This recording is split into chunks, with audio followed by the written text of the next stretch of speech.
And we are live. Hello, everybody. Welcome to the Ravencast episode 33. Today, we are talking about Jaden McNeil and his slanderous claims against everybody, against RPG and esoshaggy, because he accused them of swatting Jim Medicare for some reason. And he said it because he heard it, and he's basically like going on rumors. So we get to roast Jaden McNeil for making slanderous claims and being Nick Fuentes' ex-girlfriend.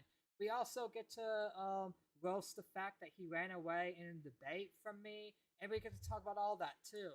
So as soon as I get promoted, we're gonna get started right into the clips. Oh yeah, Glitch, can you make sure you check the stream too? Yeah. All right, Where's so I need all right, to I'm about get on to YouTube. I'm about to post it in the Discord real quick. Yeah, that's what I was wondering. All right, there we go. Share, copy link, share. But yeah, we're about to get into it. We already got the clip pulled up and everything. Our first clip, we get to see Jaden McNeil. So this guy's fucking why I'm promoting it. This fucking Jaden McNeil guy is the most pathetic guy I've ever covered. Like he's the most Yeah. pathetic ex-girlfriend shit I've ever covered. That's the thing. Am I 100% goiper? No, I'm not even a goiper at all. I'm more of a centrist. Do I hang out with some goipers? Yes. Do I bring some goipers on? Yeah. I'm willing to even bring Jaden McNeil on, but Jaden didn't even want to come on. The reason why I hang out with everybody because that's just how you are. You have to just hang out with a lot of people, and not only that, but goipers do say stuff I agree with, stuff I disagree with. So, and not only that, but they do bring in viewers. So it's like, why not? Why not? Am I gonna hang out with them? But not only that, but I here's the mean, thing, you can disagree and dislike goipers all you want, but the way Jaden does it, he does it in an ex-girlfriend way that just makes you just turn off.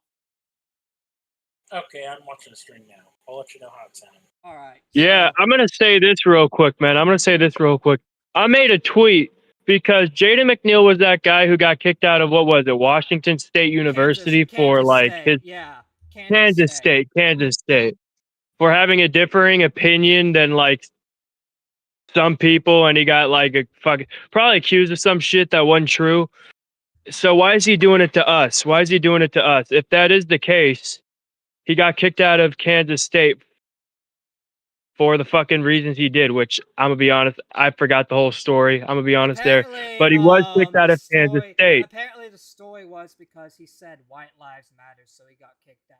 Which is like, yeah, it's So edgy. he has a differing Asian. opinion than the common crowd. Yeah. We have literally a differing opinion than the common crowd. And he's doing the same shit that they did to him to us. That's not fucking that's like hypocritical, Yeah, and he's bro. doing it, and he's not just doing it to us, but he's doing it to Teddy Feezer, esoshaggy on worse scales, because he's accusing RPG and esoshaggy of swatting Jim Medicare when he knows that's not true. Wait, so hold on, let me ask you a question.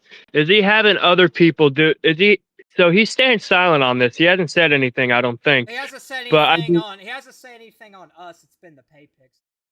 It's just been his. so is he using the pay pigs, Hey, like Triton, your the people who volume's a pay his little low. salary or You might My want money to or volume's a whatever? bump little. up on Wait, my volume's yeah. a little low. Hold on. Yeah, on the stream. It's fine in here. Just on the stream, it's low. Hold on. Let me. Yeah, that's Hold on. I Let me. hate that issue. Hold on. I'll be right back, and then once I fix this, we'll review the clip. But yeah, let's carry the stream from here, Glitch. I'm gonna say something right now. That dude, Dan, you're fine if on the stream. I can yeah, hear you just fine. if Jaden McNeil is using people other than himself to target us, that is just dumb as hell, because that's exactly what they did to him. You know what I mean? Like, it wasn't the people who actually ran the college kicking him out publicly. It was people who didn't like what he was saying, who then spoke to the college professionals and people who ran the college to get him kicked out. It's kind of a similar sort of thing here. He's not getting the actual people. He's not getting actual people like himself to attack us. He's using people by proxy, which is fucking stupid. You know what I'm trying to say there, Glitch? Yeah. He's not doing it himself. He's being a little coward, having people by proxy do it. I mean, I don't. This out. That's fine. It's just my. Why is your volume lower on the Discord now? Your Discord volume is fine. He's being a little coward, Testing, having people by testing. proxy do it. Testing. I Testing. I don't. Testing. Testing. This out. That's fine. It's just my. Why is your volume lower on the Discord now? Your Discord volume is fine. He's being a little coward, having Testing, people by testing. proxy do it. Testing. I Testing. mean, I don't. Testing. Testing. This out. It's still a little low, but you have to just get close to the mic. But Alright, I'll be. Why is your volume I'll turn it lower up a little on the bit more. Discord? Hold on. Your Discord volume is fine. There we go. chill, bro. Chill, bro. You can He's take being a little coward, having Testing. people by Alright, proxy I'm do back. testing. I Testing. mean, I don't. This Testing. Testing. This out. volume Still in a here little is low, but fine. you I'm have to checking just the get screen Alright, now. check the streaming. Get the Why is echoes your off. volume I'll turn it lower up a on little the bit Discord? more. I don't know. I don't know. Your Discord volume is fine. Alright, I can hear myself. Glitch, stop watching the stream. He's being a little coward, having Testing. people by Alright, proxy I'm do back. it. Huh? Testing. I thought you wanted me to watch it. Yeah, I know you're watching it, but like I can hear it. Like, turn it. Your out. volume in here is fine. I'm checking the screen Alright, now. check. Hold Yeah, on. check the streaming. Get Yeah, the why is echoes your off. volume lower No, I'm on muting the you. Discord? I don't know. I don't know. Your Discord There we volume go. is fine. Alright, I can hear myself. Glitch, stop What watching the the stream. fuck? Oh, Being- it's me. Okay, there we go. Sorry about that. Alright, guys, I'm good. I'm gonna unmute you. Alright, we're back. Sorry. It was my end that the echoes were on. Can you hear me better now? Oh, yeah, totally. Alright, guys. So let's get into the clip of Jaden McNeil. So it says Jaden McNeil back down. He accuses groupers of being Satanist swatters who targeted Mr. Maneker. Jaden accuses at esoshaggy and at RPG Gone X of being secret members of 764 who called bomb threats to Monterey Taylor Green. Let's hear this. And This out. Last night. alright. Alright, y'all on the Discord, right? Yeah. Alright, I'm gonna play it. And figured this out last night and figured that we should go ahead and cover it. Obviously, I have been swatted many times. Obviously, you know my thoughts on the doxing swatting bullshit. Victim blaming once again. Oh, I've been swatted. I know what it's like. Bro, have you even showed any proof that you've been swatted? And if you have, I disavow any forms of swatting against this guy. Because for one, this guy's not even worth it because he's such an ex-girlfriend. He's just gonna use it for sympathy bait. In fact, this guy wants to be swatted. He wants to use the sympathy bait for clout because it helps further his narrative that he's a victim. So he wants to be swatted. That's my thing with this guy. Is this guy wants all this shit to happen to him. He wants all this so he can play victim. Because he's a weak little bitch. I agree. And I think we should go through all of this, especially the I've noticed that nobody has made this link either, but obviously I told you why Teddy Feezer was doing the graveyard groiper shtick, or at least why I thought he was.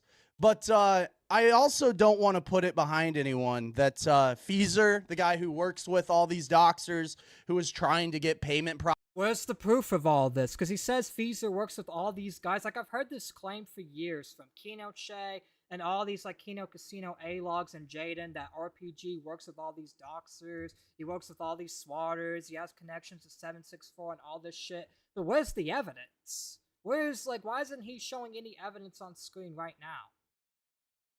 He's going to use the defense that, oh, I already showed it. Why do I need to show it again? But every time you say it, you got to fucking show evidence. The burden of proof is on the accuser, not the accused. Amen. And that's the thing. It's like you're the one bringing this up again and again and again and again. So yeah, you're going to be the one to show the evidence because you keep bringing it up. If it's not that important, don't bring it up. If you're not going to show evidence, don't bring it up. processing information of my supporters last year and the year before, doxed half of my super chatters, doxed the fucking dom. Notice he's showing no receipts whatsoever. None. No receipts. no proof, no anything whatsoever of this, of any of these claims he's making right now. Domino's Pizza, doxed a bunch of other random people. I just want to point out that Teddy Feezer has spent the last, what's it been, like 2 weeks plus, month or so, saying that Jim is dead and that he won. I mean, a lot of that shit was a joke because King of Pole made a joke that Jim was dead. And honestly, it's like, why is him saying that he thinks Jim is dead making him all of a sudden responsible for what's happening to Jim behind the scenes? Even though Jim himself has not accused Teddy Feezer of swatting, right? He has not accused RPG of swatting, but yet this guy's gonna somehow connect esoshaggy and RPG to these swattings without no evidence whatsoever. If these guys are actually doing this, which I don't think they are, or otherwise this doofus right here would be showing evidence. If these guys are actually doing this to this doofus right here, then I disavow, but I see no evidence. So I'm going to keep asking for evidence until I get some. I thought... And also, that's another thing too, if he had all this evidence, he would come on my show, but he decided to run like a bitch. And we'll cover that after this clip too, since he wants to be a bitch and a pussy. He decided to run. Away. Yeah, run away instead of just correcting the record. He could have convinced me. But yeah, we'll get into that after. The Graveyard Groiper thing was about me. I even said as much. It's Fruit Merchant 07s. I know you clipped it. Everything's about you, apparently, according to your schizo fucking head. Everything's about you. Like, what the fuck? I don't know.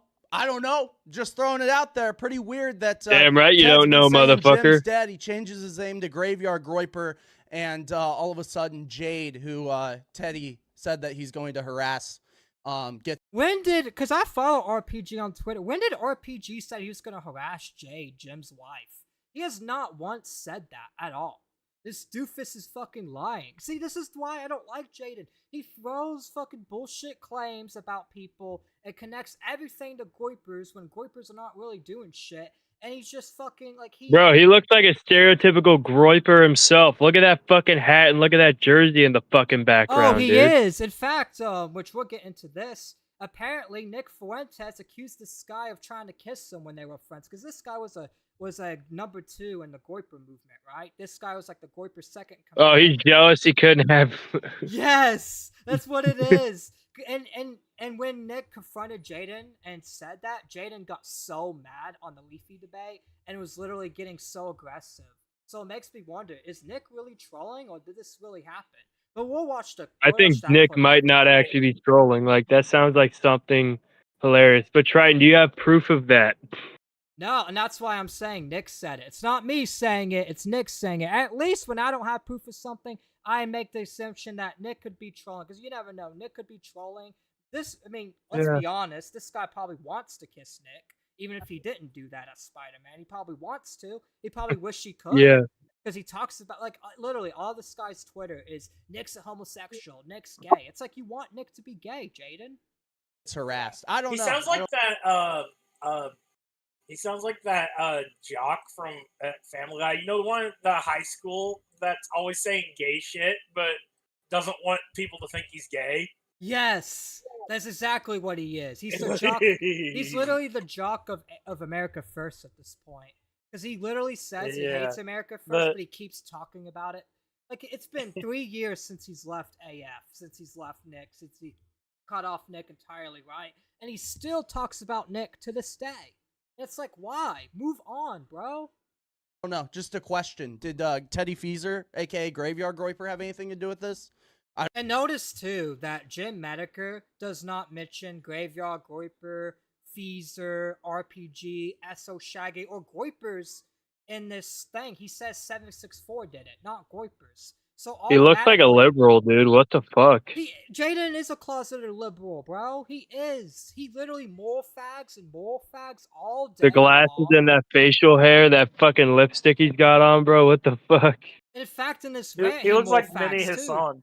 He's basically the right-wing Hassan, but never made it. Doesn't have the. Oh my god, that's exactly what he fucking looks like. Zoom in on his. Go back and zoom in on his fucking head, man. Look at that shit. Hold on, let's see. Look at that. Look at that. You got the same facial structure too. Play the video.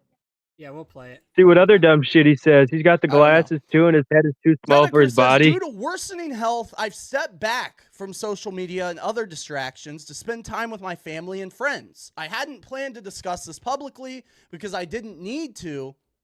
That, of course, was until this evening. You and when Medicare are our both family retarded. Shut the was fuck up. attacked. This Medicare is retarded, and if swatting is happening, I do disavow. 'Cause we at Ravencast do not avow swatting of any caliber. But the reason we're covering this, not to really shit on Medicare, even though I don't like Medicare for a lot of other reasons. I'm covering this to shit on this clown, because this clown says Goipers swatted Medicare, when Medicare himself doesn't even claim that. He says 764 did it. past Bro year, says a he got group of people- swatted. Probably just walked in a convenience store and got told by an Allied Universal security guard, "Hey man, no shoplifting." Looks like a fucking thief. Looks like a involved in thief with that fucking hat on, bro. He looks like a thief. He's basically is a thief. swatting, targeting Yeah. Americans are caught and are in process of being criminally charged. You may have heard about it, Tor Swats. This group has relations with another group under investigation, 764, which we knew Daltron had connections to. People claim Shaggy has connections. Oh, people claimed. So you don't know if it's a fact or not, but you're spewing it anyways? Careless journalism right here, guys. Jaden McNeil is supposed to be a better politician than Nick Fuentes, but can't even get a story straight. Jaden McNeil, you should have said people are claiming that blah blah blah blah blah got swatted by blah blah blah blah blah. I don't know if this is true or not, but I'm just throwing it out there. That's what you should be saying, Jaden McNeil. Let me give him an example, right? Let's bring up the Yeah. Spider-Man thing. I'm gonna do it in the way Jaden should be doing about the SL thing. Nick Fuentes accuses Jaden McNeil of kissing him at Spider-Man. It's more likely, but it's still allegations. That's how you do it. Like, that's how you do it. You claim, you say who the person's claiming, and you tell the claim, and that's how you do it. You don't just say it's true automatically just because you heard it. People claim Teddy Feezer and Elaine have connections to. I have No evidence. no idea. These are just See, he says, I have no idea. So why are you talking about it, doofus? He has no idea if these claims are even true or not, but he's going to accuse innocent people of swatting? Really? what I've heard. He accused 4 people of swatting so far, and he has no Hey. evidence of it. What's up, Al? How's it going? I'm just gonna be here for the entire stream, okay? I'm working on my video, but I'm gonna be here for the entire stream. Oh, you're If good. your background's noisy, mute it, please. Continuing on. I have This wait, I have background noise? No, you No, don't. I said if it is. No, it's not. Okay. I'll let him know. evening, numerous people were contacted stating a mass, and we know Groypers are connected to them, obviously. Like, See, he says, oh, we know Goipers are connected to him, obviously. With no evidence, which Goipers? Because we know RPG's not.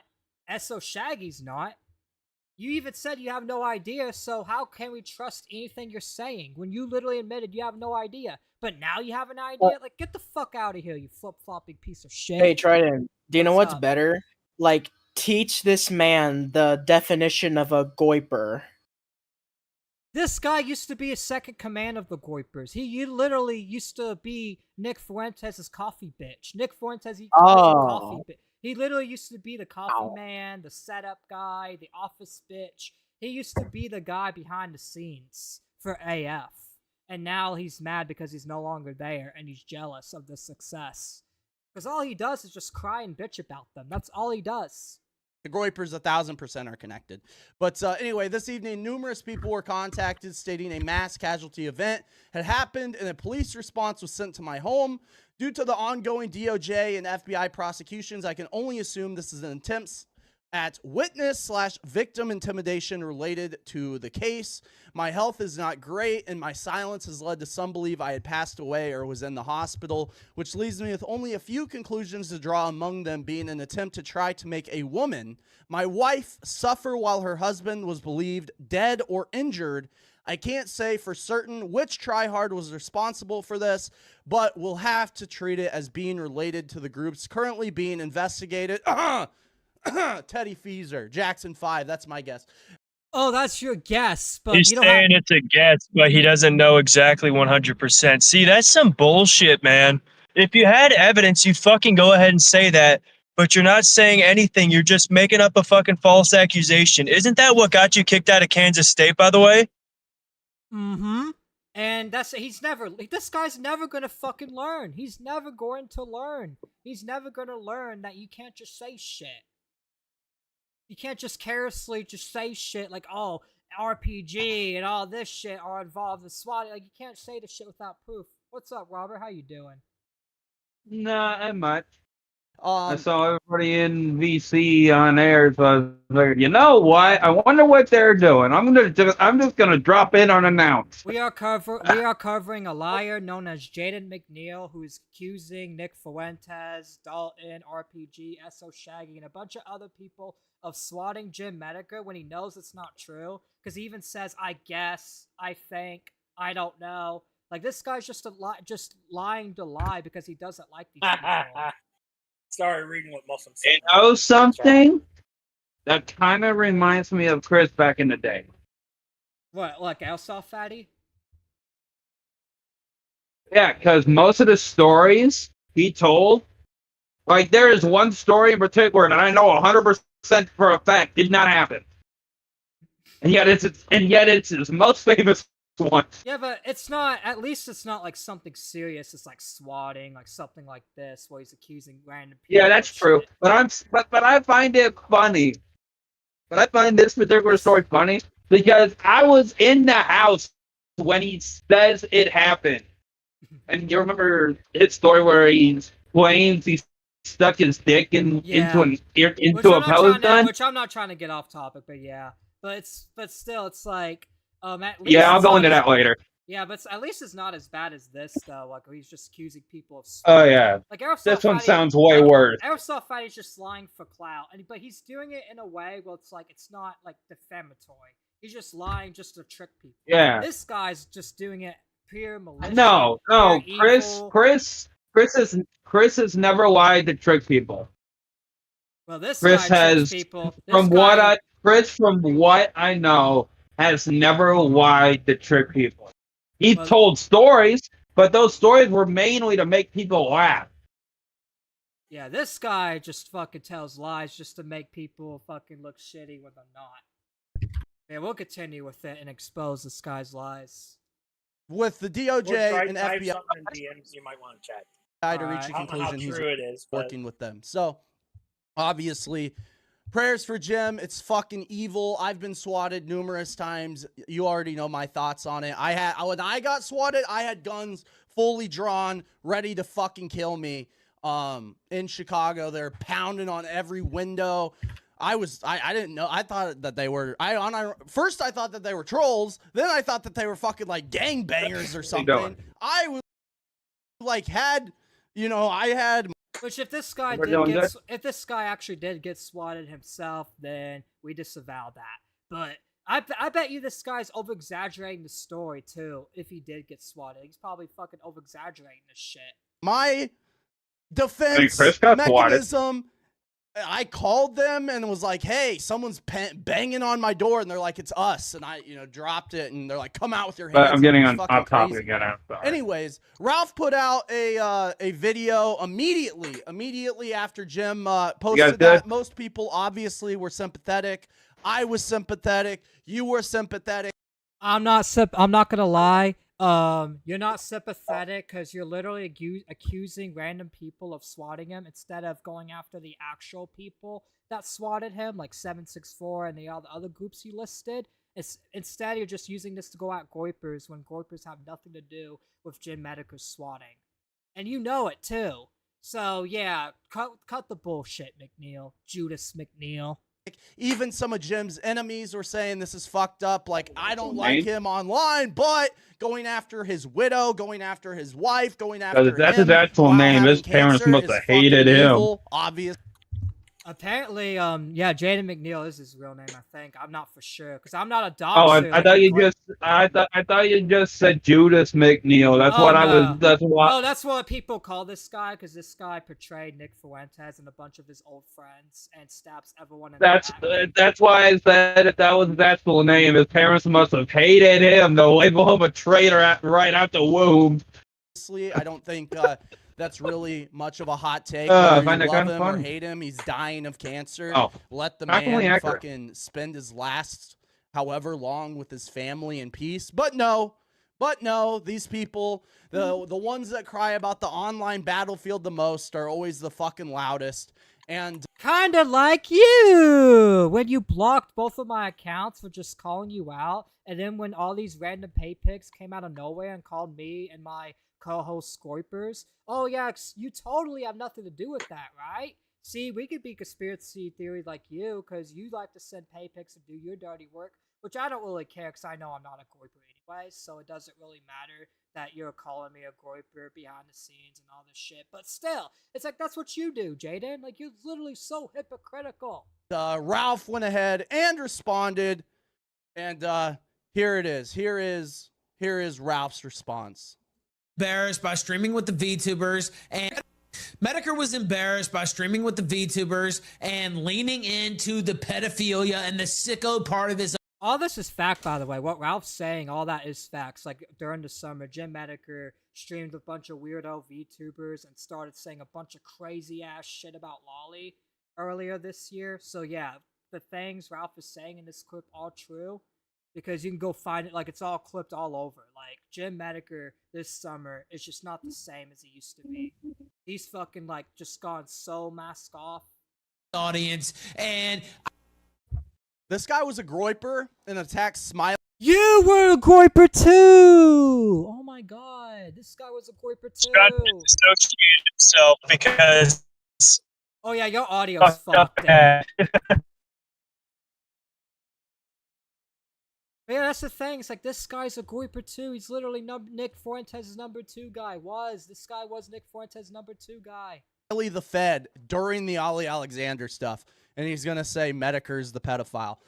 Interesting. He didn't even call Medicare a pedophile himself. He just said that he was leaning with the VTubers that were. So yeah, you're being dishonest once again, Judas McNeil. Also married a lolicon enthusiast. Interesting, but nonetheless, I don't know. I haven't kept up with Ralph. I know he was threatening me. People were telling me he was threatening me or whatever. But man, he's Oh my god, someone saying he could beat you up is threatening. Get the fuck out of here, you fucking soft-skinned motherfucker. This guy's soft as fuck. Such a bitch. I think I could take him, honestly. Yeah, you could take him, bro. Like, that's why he's always accuses of everyone of threatening him, because he knows anybody that's not him can beat his ass, because he's the weakest. I bet you Cog, the jobless Johnny, can beat this guy's ass.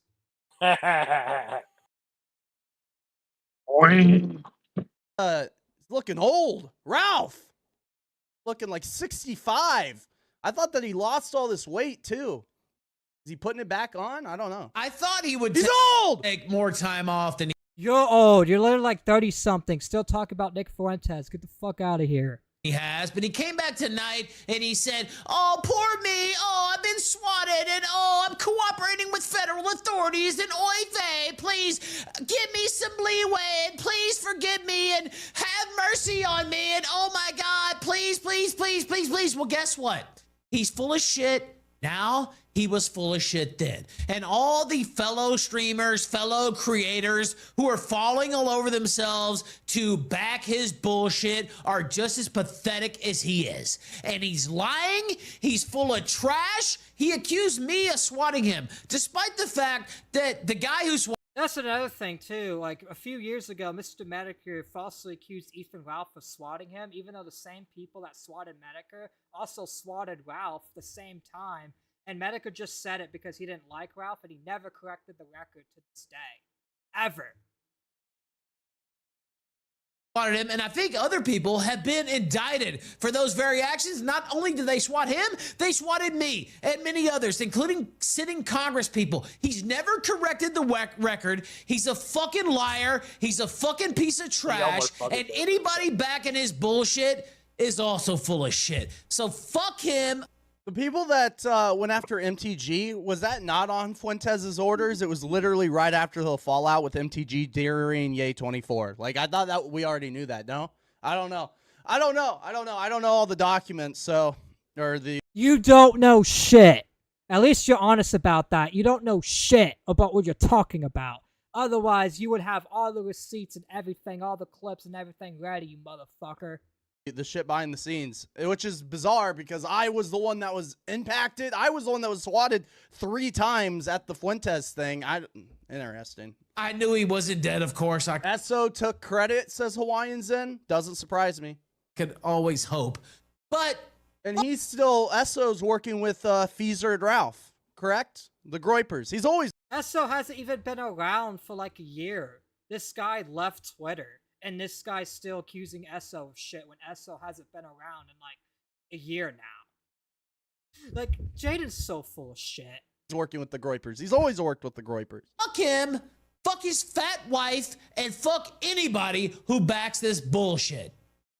So apparently, according to Ralph, it was a work, A-Logs. He's lying to you. He's lying. This ain't true. He's doing it. Oh my god, your Ralph impression's so annoying. You sound like a fucking Jewish grandma. Like, what the fuck? What is this impression, bro? To get away from people making fun of him online. He ain't really dying. Oh, like how you ran from me?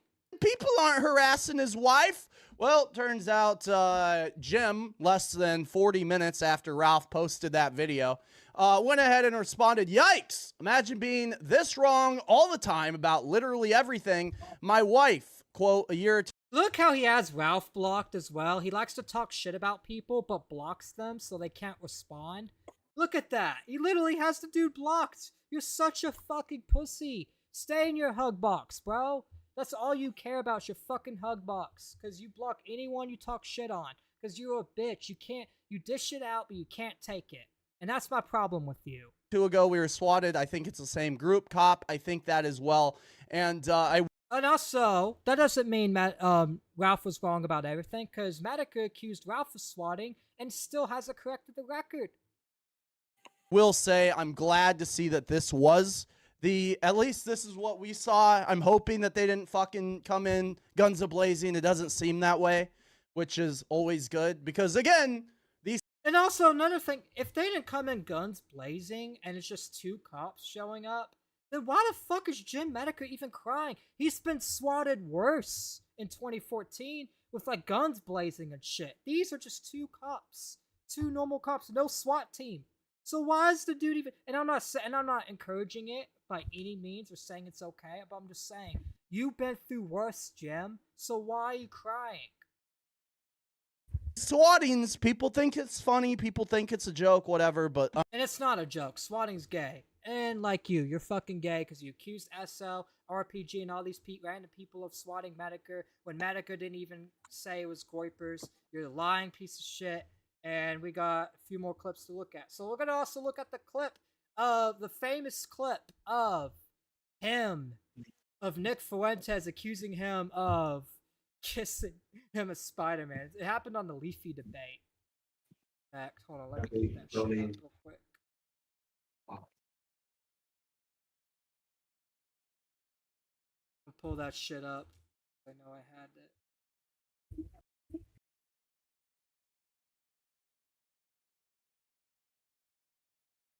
There we go. Brave Jaden ran away. He bravely ran away.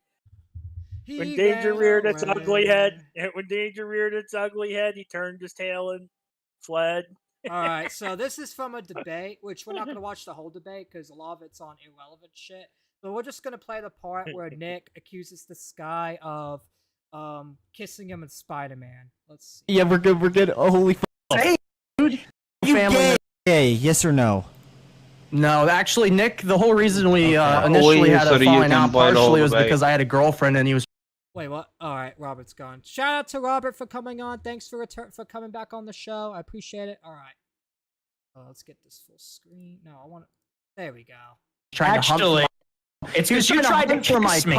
You tried to kiss me. What the fuck are you talking about? You tried to kiss me after Spider-Man. You got drunk and you were literally trying to kiss me, little dude. You're in love with me. That's why you've been sex with me. Shout out to my favorite Jew, the poser, in these DMs. Oh, look at how triggered he got, Leafy. This guy that's insane. What the See, and here's why I'm believing that it's true, right? Because he's leading He's literally being so aggressive when Nick brings it up. He's literally getting so like offended. Like, you know, like when a guilty guy gets offended about something because they know they're guilty of it and they just have to deny it in the most aggressive way. That's what Jaden's being. He's literally saying, I didn't do it. You're crazy. Like, why are you getting so mad if it's not true? Just laugh at him. Like, that's what makes it believe it's true. Because he's fucking being so aggressive. Hold on, someone's at it. Yeah. Fuck, he got drunk, dude, and he tried to kiss me. Oh yeah, chat. Type a 1 if you think Jaden tried to kiss Nick. Type a 2 if you think Jaden did not try to kiss Nick. I want to see what chat thinks. Do y'all think this guy's gay? You think he tried to kiss Nick? I'd say 1. I think he did try. Hey, Triton. I'm gonna send you a video in the DM. This is Jaden.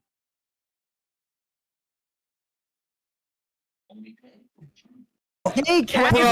I was like, hey, get the fuck away from me. Oh, well, dude, give me 1 second. Dude, I'm not, I gotta ask chat really quick. Dude, did I get DDoSed? Alright, that's the end of that.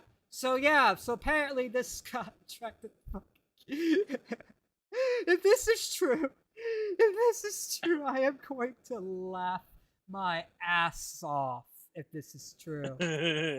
Alright, so let's see. So now we're going to go to my call out video. So the reason I made this call out video wasn't Jaden himself, but a bunch of his pay pigs were saying that like I'm a groiper and stuff. And I also wanted to challenge Jaden on the lies he told about RPG and esoshaggy. So I decided, you know what, let's bring Jaden on because I just want to know where this guy's coming from. I made a whole Twitter video and the dude decided to block me after this Twitter video. So let's see what I said. In fact, I'm just going to let the clip play in its entirety since these are my words. So let's see me calling Jaden out. Jaden McNeil, the most canceled man on the internet, who's apparently more canceled than Fuentes. This is your chance, Jaden, to get uncanceled. Come on my show. Come on. Like, stop being a bitch. Like, you get the same people that watch you anyways. This would help if you actually come on and actually debate critics instead of being in your hug box. You can't be in the hug box forever. Come on my show. Like, I'm not even pro Fuentes. I'm just anti you, really. That's really it. Because you seem like an ex-girlfriend. So I want to confront you about your ex-girlfriend behavior. Come talk to me about...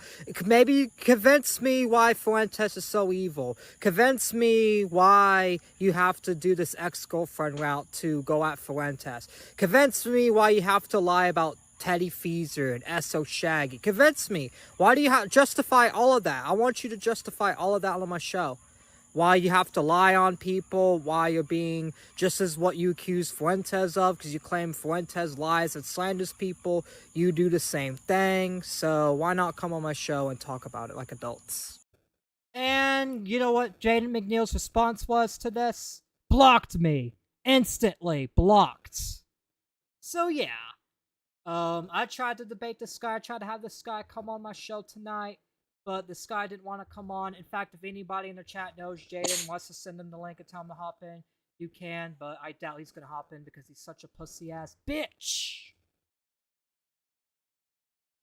So we got one more clip, which from... Oh yeah, follow Lisa Mari Smith on Twitter. She's been the one that's been producing all the Kino Jaden clips for us to react to tonight. And we got one more. Because this dude said he was more canceled than Fuentes. Look, the clip right here. I'm mad. I don't even care. All these clips, I'm mad. I don't even care. All these clips. Oh, what? Are you going to cancel me again? No. Wait, guys, he doesn't even care. No, he doesn't even care. Hold on. Let the clip finish. Get to go on a mainstream show like Charlie Kirk. Oh, wait. He doesn't like me and I'm already canceled. Oh, no. I might not be able to go on a mainstream show. Oh, wait. I'm already canceled. I'm more canceled than Fuentes. Get the fuck out of here. You literally were working with Candace Owens, Milo, Elon Musk, and all of them literally last week. And you're canceled? Really? Get the fuck out of here. This guy is just so laughable. Ironically, people will have him on his show before they have me. You know why that is? Even though he's more canceled than you, it's because he's more relevant than you. You're irrelevant. It's not because you're canceled. It's because you're irrelevant. You're not as relevant as Fuentes. You're just as relevant as a commentator like me. You're literally a nobody. All you do is seethe about Fuentes all day. You have no original value about yourself whatsoever. You're literally just a fucking Fuentes seether. You're not canceled, but in fact, no one's canceled you for going after Fuentes. So get the fuck out of here, bro. And in fact, I had a lot of your pay pigs call me a fucking goiper and try to cancel me for being a goiper just for calling your ass out. And you want to say you're more canceled than Nick? Really? Get the fuck out of here.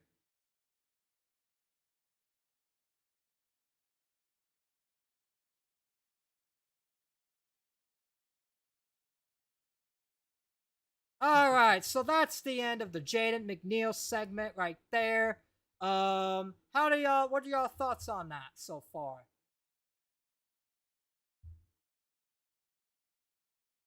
I'm gonna say one thing. I think Jaden McNeil needs to fucking grow the fuck up, to be honest, because this bullshit, making false accusations, that shit like a fucking little bitch would do, like a fucking woman, man. Like, it's just fucking ridiculous. Oh shit, I'm so retarded, which doesn't matter because we got more segments and we covered it, but I didn't have the right scene up, but it's fine. When I was watching the clips, but it's fine. But yeah, anyway, so give your opinions about Jaden McNeil. So what do y'all think about him? Yeah, I think he's a fucking woman, dude. He's making these false allegations like a fucking woman. It's just not cool. I hate it. I don't hate him. I don't hate anybody, but I think he's a fucking loser. That's for sure. Alright, so that's the end of the Judas McNeil segment, which I wish but yeah. But anyways, now we're going into the, would y'all want to get into the commentary hive mind segment, or y'all want to get to the Power segment? Oh god, the commentary hive mind. What do you want to do, Glitch? Because we both have our own segments we want to cover. Which one do you want to do first? Dan, do you want to go first? I mean, I'd like to, but man, I don't know. Do you? I'd like to ask if you would want to go first because you're the homie, man. I guess I can go first. It's not a big deal. All right, then I'm kind of also interested in the Powerworld segment too because I haven't heard much about that in a while. I want to hear what happened to it. So let me make sure that the clip actually gets up because fortunately I don't know if the stream heard the clips or not, but doesn't really matter. Make sure you hit the like button too. But it doesn't matter because we still got other points crossed because Jaden McNeil is a stupid weasel. Now it's time to cover Powerworld, everybody. Woo! Powerworld. Oh, it God. seems like the stream was mostly focused on me. Yeah, I was on Discord. It wasn't on the right screen, which is fine because they heard the clip, they just didn't see it. So it still was good though. That's okay. It was just him staring at a computer monitor. Yeah, like Hey, Chris. Wait. Oh, I said the wrong Glitch. Fuck. There we go. What's this crude drawing? Alright, so Glitch, since you're the one that told me to cover this segment, give a TDR of the whole Powerworld forcing Pokemon to change, but for the worlds, and all the fanboys in denial. Give us a TDR of what we're getting into. Okay, so basically this video talks about how awful the A to Z game is, and how it's actually a downgrade for the series in comparison to like the normal Pokemon games, and how it just is embarrassing to Pokemon in general because they tried to implement mechanics similar to Palworld, such as like real-time battle, and they utterly fucked it up somehow. Like fucked it up in what way? Like fucked it up. It's just not fun. Like not fun. Like not entertaining. Like what made it more fun back then versus now? Well, this is the first time they've tried actual. Well, actually, I wouldn't say it was for.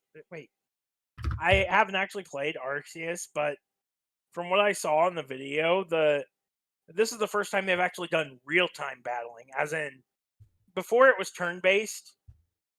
So, but they're trying real time battling now, like Palworld does, and it just doesn't have a very great presentation, honestly.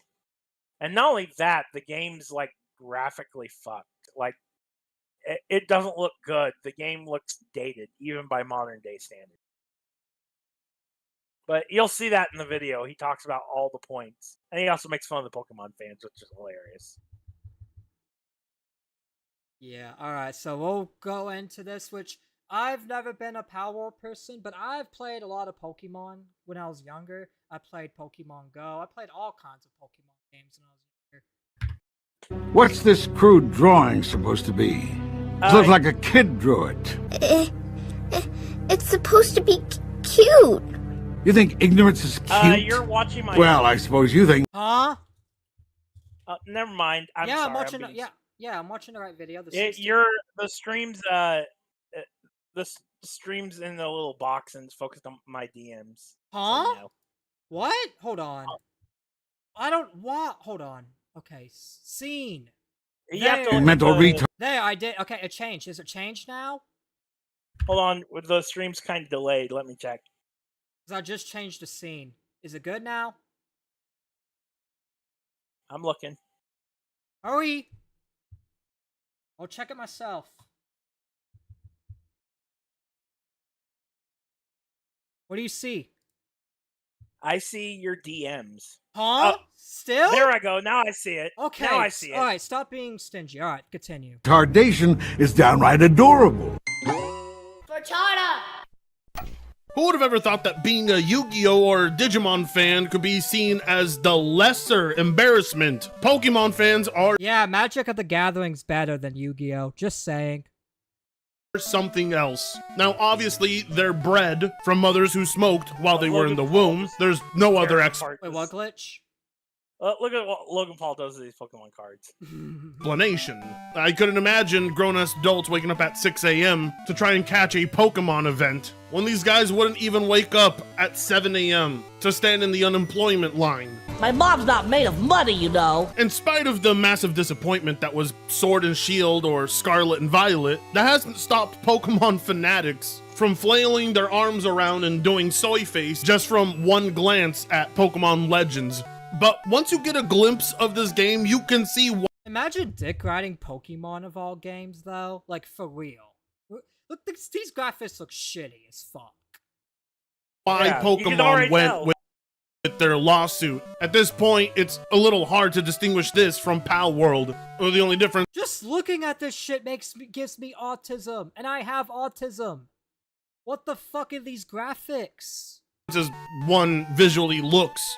And I'm on a supercomputer too. I'm on a good computer that has the best quality, and it still looks shit. That's how you know the game looks shit.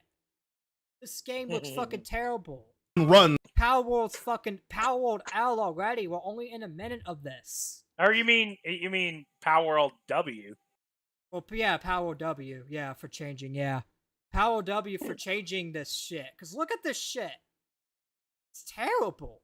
And performs better. And it's not the one coming from the billion-dollar intellectual property. Now, of course, I'm exaggerating there. There is obvious visual differences. What I'm referring to that makes it look like Palworld is the real-time combat. The demand for that battle system shot through the roof after Palworld, and that's why Nintendo and Pokemon Company are pissed off. Now they have to implement it, and they don't do it quite so well. The question is then posed, why is it that Pocket Pair, in their first attempt, is able to blend real-time RPG combat with survival and crafting elements and breeding elements into a map that's far larger than any single piece of content Pokemon could provide, as the Pokemon Legends ZA demo was very hand-picked for early previewers who were already disappointed. Which is not good because it was less than 5 months ago where the earliest previews to this game presented an atrocious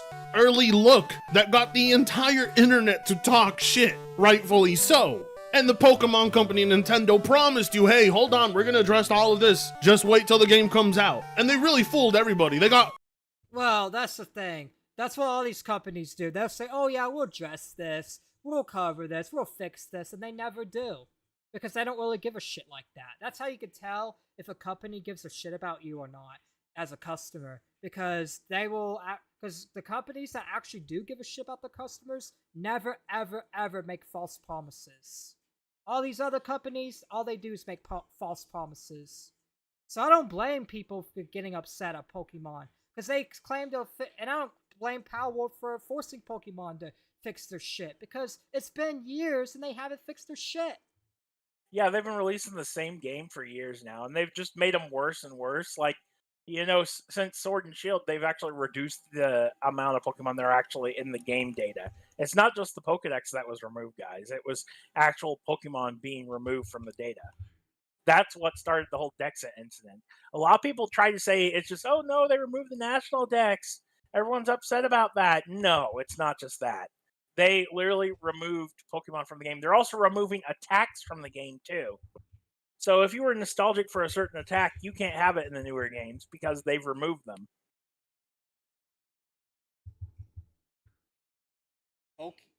Pokemon is old? Yeah, Pokemon is old. Every single dumbass Nintendo fanboy that was defending them. Also, that's another thing. All these Nintendo fanboys suck because every single decision Nintendo makes, they dick ride knowing that the decision's shitty. Yep. And that's the funny part, is they know the He decision. gets into making fun of Pokemon fans about that too later in the video. To legitimately believe in the span of 5 months, this graphical abomination would be ready and would look a lot more polished and better. Here we are, and once again, Game Freak fails to impress. What we have here is not what you would expect out of the most successful intellectual property on the planet. There has still not been a substantial leap. What we have here is a game that looks outdated even for Nintendo Switch hardware. And I know what you're thinking, well, graphics aren't everything. It's because Nintendo and Pokemon are lazy as shit. That's why there hasn't been any update. Because these companies are lazy. Yeah, that's why they're so scared of Palworld, actually. It's because they know they'll have to change their shit up if they want to compete. And that scares them. To top it off, Palworld, one of the reasons why some people think this lawsuit was started was back right around the time they released the lawsuit or whatever, filed the lawsuit. Palworld had just filed had just made a deal with Sony Music for merchandising. So that's why they're scared, because Palworld's getting in competition. It's beating them at every turn and forcing them to upgrade their shit, or otherwise Palworld's gonna win. Yeah. Right. Apparently, Nintendo doesn't like competition anymore. Nope, they never. Okay, it's not anymore. They never liked competition. That's a fact. Yeah, that's fair. They never liked competition ever. I mean, they had Digimon and Monster Rancher and all sorts of other things back in the day. And while those things were successful in their own right, they were usually dwarfed by Pokemon. There is no flair, there's no artistic style or unique visuals that make up for it. It is still a bland looking game with bland environments, bland character designs, and textures that are more flat than modern day Lara Croft. That on top of the exploration system, it no longer feels like you're out in the wild hunting Pokemon like you would on something like the Game Boy. While it had strict limitations, it still felt like a Pokemon journey. Now you are limited and confined to this semi-open world city where your capturing and exploration takes place, which just doesn't seem to make sense. Like, what, you're gonna find a rare Pokemon randomly standing by a car in a deep urban city instead of going out to the countryside, scaling mountains, crossing oceans, evading dangerous lava, the way Palworld does it, where seamless exploration and monster capturing are blended together perfectly? Instead, Pokemon Legends ZA introduces Wild Zones, which feels like such a major step back from what has traditionally been Pokemon's format for decades, which is being able to encounter. Bro, the Pokemon I played on in 2016 looks better than this shit by far. Them in the wild. Because I used to play Pokemon on the Wii, Xbox, and all this shit. It looks way better than this shit. It looks like a downgrade, if anything. Like, what the fuck? Are they just Yeah. Are they that lazy where they're just downgrading? Well, technically, this is a side game, though, but at the same time, they were trying to push this whole thing where they're trying to, like, compete with Palworld, and they're just not doing it very well at all. Plus, you're limited to a freaking city. You know how stupid that is? Yeah. Everything looks samey, too, if you've noticed. Naturally, hell, even the original Game Boy games could do that. Granted, you have to walk through grass, but it felt more organic, and fans expected that with time, eventually, that would evolve into you. Free roaming an open world where you could see them in their natural habitats, doing what they do, and being able to initiate a capture or a battle. It wasn't much to ask for by today's standards, as Dragon Quest Monsters was already implementing this on the DS. Oh, God, it just I love doesn't Dragon seem Quest to make sense. The fact that Game Freak considers this a mainline game is a sign that perhaps this is where they want the Pokemon franchise to go moving forward, which is just a significant step back, not just from Palworld, but from the Pokemon franchise as a whole. If these are the restrictions that had to put on themselves in order to get real-time combat, the drawback is too significant. Many say, well, on the bright side, it is the largest city they've ever built, and you'd figure, yeah, that would be nice and all if every building didn't have the same exact JPEG, copy-pasted window, or non-enterable Look at the building. balconies. Look at the balconies. They're not even actual 3D models. They're just textured on the side of the building. They look like paintings. They don't even look like real balconies. They look like a painting. Yeah, exactly. Look at that. Look at that. Like, look at the metal. It doesn't even look like that you can walk out there. It looks like you're caged. It looks like a prison. Outdoor prison. Yeah. It literally looks like an outdoor prison. Splattered across the entire map. Uninspiring, uncreative, and bland. And you know it's going to be ass because anytime you enter these buildings, you're just going to be met with menus. So they serve no purpose other than to be a cute little backdrop. No actual reason to explore interiors. No actual ambition here. Now comes the interesting part, and that is the defense from Nintendo fanboys, who are quite possibly the— Oh, let's see. What does Nintendo fanboys? How are they gonna defend this shit? How are they gonna defend it gets good.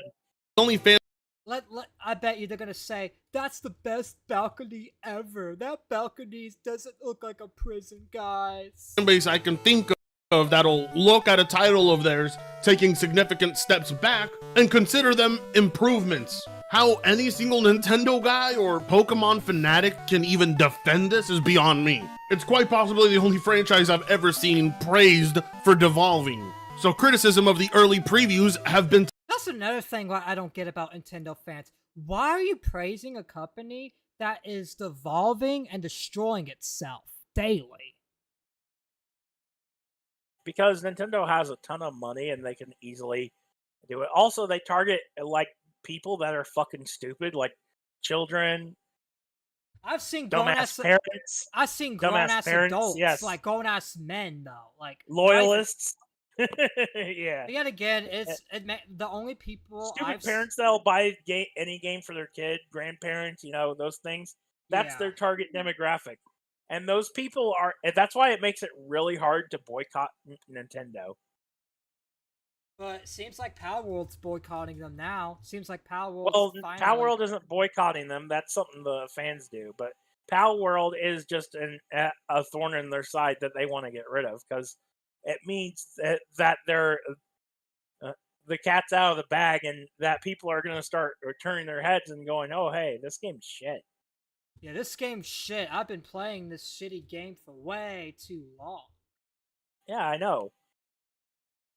There used to be some semblance of quality, and then it started dive bombing with Sword and Shield coming out. It seems like Nintendo just went down off a hill after Iwata passed, and Reggie left. Which, if you don't know, Iwata was the president of Nintendo until, I think it was 2015 when he passed away. And Reggie Fils-Aimé was the president of Nintendo of America. Before he got replaced with the EA, the former EA exec Doug Bowser. Why do companies always make retarded decisions? I know, that's what I don't like. It's companies, which our next segment will be talking about commentators. Like, Yeah. a lot of like the whole world's gone to shit, guys. The whole From world's what I gone to shit. understand, Reggie actually stepped down So because hot. without Iwata, it just didn't feel the same anymore to him. Here is your $80 Pokemon game, bro. Holy shit, I fucking hate Game Freak so much. Don't ask questions. Just consume product and then get excited for next product. No, in all fairness, I don't think the game's gonna be $80. Not in my region anyway. Maybe in Canada or Australia you're gonna be paying $100. But I'm thinking it's gonna be $70, which is still far too much for what looks to be the most outdated quote-unquote triple. $70 for that piece of shit? Nah.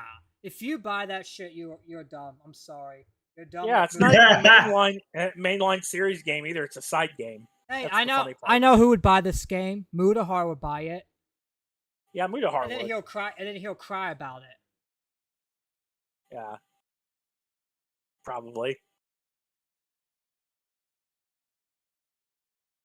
A game. This post got over 33,000 likes, which is impressive because you know all those dislikes don't come from Pokemon fans, which is a good thing because if the whole point is to try and get new players, people looking at this are going to laugh their asses off, while returning players will look for any little defense they can find. When the next gen Halo was revealed and it ended up looking like a blocky, low-res texture mess, everyone took a shot at it. When Spider-Man 2 released as a buggy mess with inconsistent... I think that's the same Spider-Man Jaden tried to kiss Nick at, too. Spider-Man 2 fucking sucks. It's Spider-Man 2 about from the game. Insomniac fucking sucks. Oh, It he's sucks talking about cock. he's talking about the game. Oh, okay, not the movie. The visual... They fucking ruined Peter Parker, man. I know. They emasculated him for Mary Jane and the black dude. Everyone took a shot at it. When Miles Pokemon Morales. gets the same treatment, it's defended, as you will see here. Look at those textures. That's Scarlet and Violet, by the way. If you go back there for a sec. That one? No, This the in-game. Yes, that. Look at this shit. And also, Scarlet and Violet had a very buggy release. That was inexcusable. Like, if you go online, you'll see a bunch of Scarlet and Violet bugs everywhere. There's like tons of videos on it. Some of them are absolutely ridiculous. Hey, longtime fan, longtime chatter, Thunder is in the chat. What's Thunder. up, man? How you doing? Yes, we are back, which we did a super show last week, which I didn't see at the chat. But welcome, we're covering Paleworld. Basically, But yeah, look at that waterfall. Look how terrible it looks. Look, and look at the grass textures are blurry as fuck. I know that literally looks like water itself. That doesn't even look like grass. That does not look solid at all. Fuck Nintendo. All my homies hate Nintendo. Same here. And Sega does what Nintendo don't. As you will see here. Keep in mind, 90% of us play Pokemon for the story. The Pokemon are the gameplay, not the graphics. I know, wild.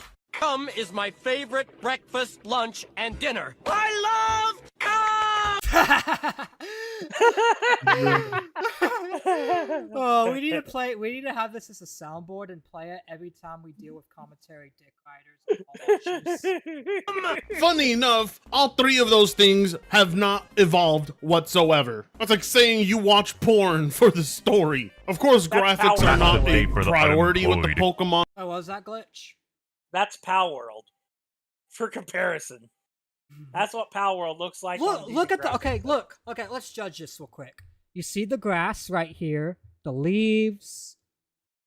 Looks like real water. That looks like a real tree, which the tree kind of looks shitty a little bit. I can't lie.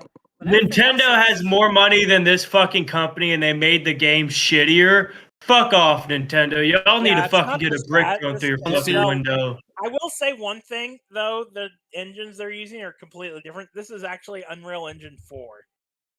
Doesn't matter. Nintendo can make their own engine that works better. Yeah, I know.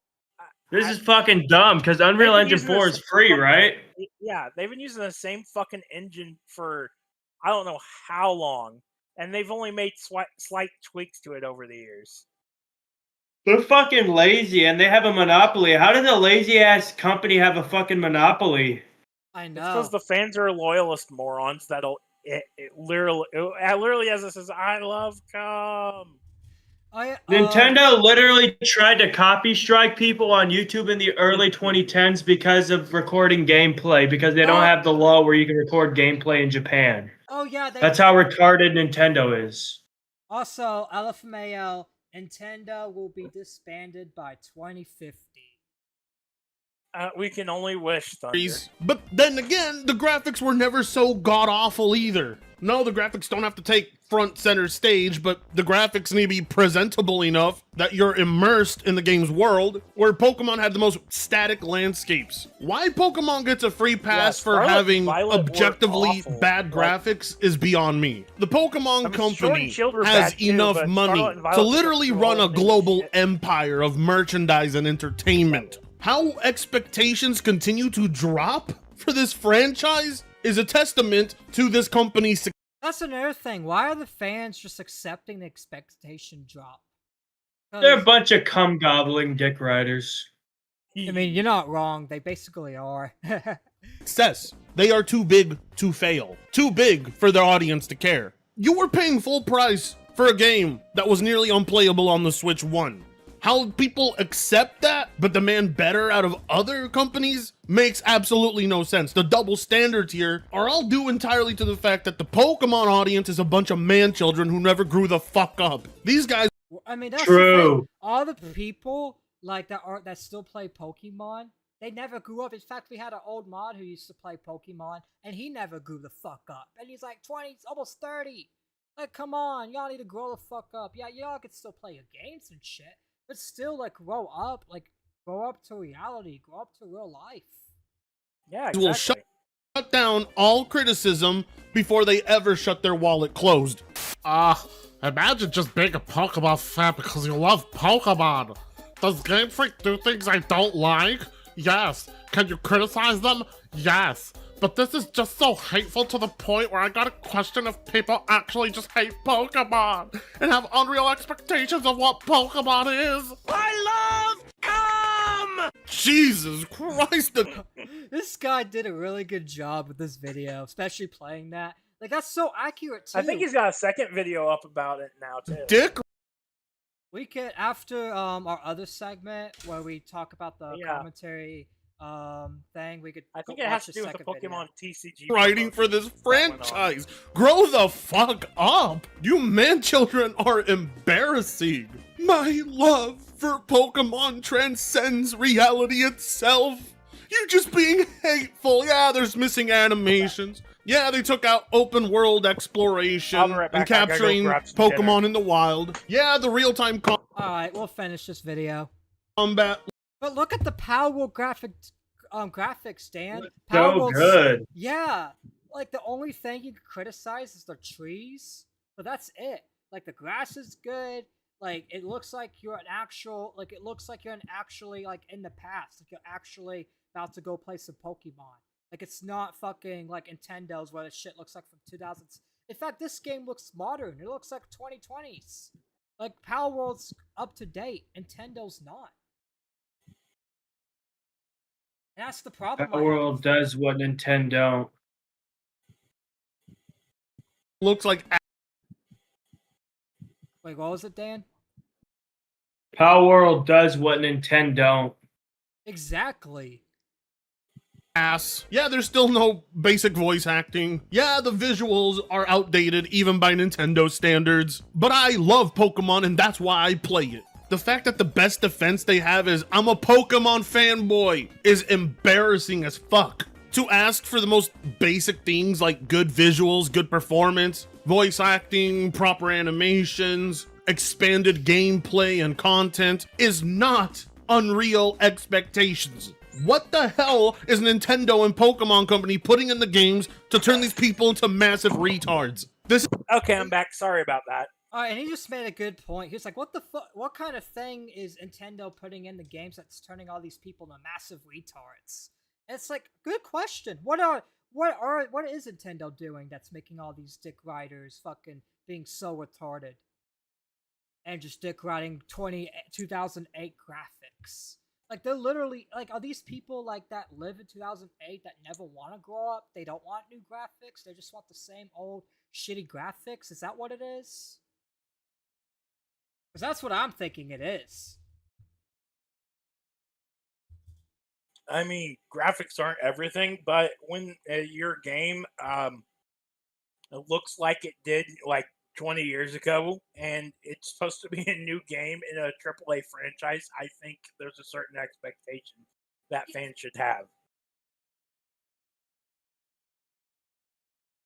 Right? Yeah. It's the richest intellectual property on the planet. There are no unrealistic expectations. They can financially meet all of them and have the resources to do so. They just choose not to because you're gonna buy it anyway, regardless of the quality. What I find unreal is how Pokemon fans have tolerated this. Sword and Shield should have been the first and the last straw. That should have been the lowest selling Pokemon game in history, but it wasn't. Pokemon fans were there to make sure it was a success so that they could get another piece of shit. That way they can get another piece of shit because they love eating caca. They got their mouth straight at the anus. He said they love eating gacha and they have them. Oh my god. This guy's funny as fuck. But he's saying facts though as well, like he's not wrong. Of the Pokemon Company eating the turds as soon as they come out. I got Tiny to eat a shit sandwich. Oh! I got him to eat a poopy. These guys love the thrill of a new Pokemon game coming out more than they actually like the games. Because if they really did love this franchise, for the sake of its quality, they would shut their wallets and send Nintendo and Pokemon Company a message they'll never forget. Hot take, if you can't afford an $80 game, then you shouldn't play it. Gaming is a privilege, not a right. Nintendo treats their employees well, and if you're not willing to That's a lie. $20 extra in cash to support. How many employees have came out and said that Nintendo's treated them like shit? That's a good question. A lot. Because I've seen lots of stories over the years of ex-Nintendo players and stuff just coming out and saying that Nintendo's treating them like shit. Gaming is a privilege, not a right. Well, it might as well be a fucking right since everybody has one nowadays. We have a right to have good products, not shitty fucking ones, for expensive amounts of money. Fucking retard. What is up, Nith? How you doing? I'm good. I was tuning into the stream, watching a good bit. So the thing with Nintendo is the same thing with Call of Duty right now. When you have a fan base whose entire formula is I like it because X is the exact same as this, you never have to improve your game because they're going to buy whatever slop you throw in front of them. And when you can do that as a company, then you can release any garbage with barely any effort or work, and people will buy it, and it'll do good regardless. And that's It's why everyone's wanting to jump to. Let me finish. It's why everyone's jumping to Battlefield 6 instead of staying on the fucking Call of Duty train. Only retards are buying the pre-order for 7. Yeah, it's a similar reason why people jumped on Paleworld the way they did. Yeah. It offered a similar game that was more fun to play and was, grounded in.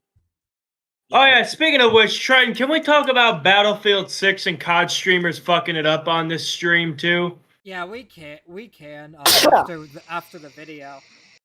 Yeah, because they're like really fucking retarded, and I want to lay into Tim the Tap Man and all those other fucking retards.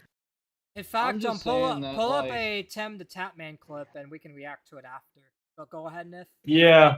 Support that. The only reason I'm bringing up Battlefield and COD on this discussion of Nintendo is because COD's been doing the same thing on repeat.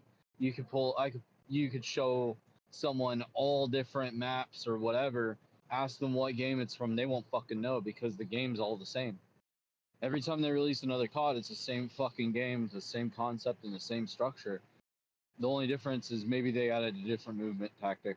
Maybe they added some futuristic bullshit. That's it. They stick to the same formula that because it's been proven to work, and now the fan base is so overly whelmed with the formula because you got just the same thing on repeat. They don't. Activision doesn't have to try anymore.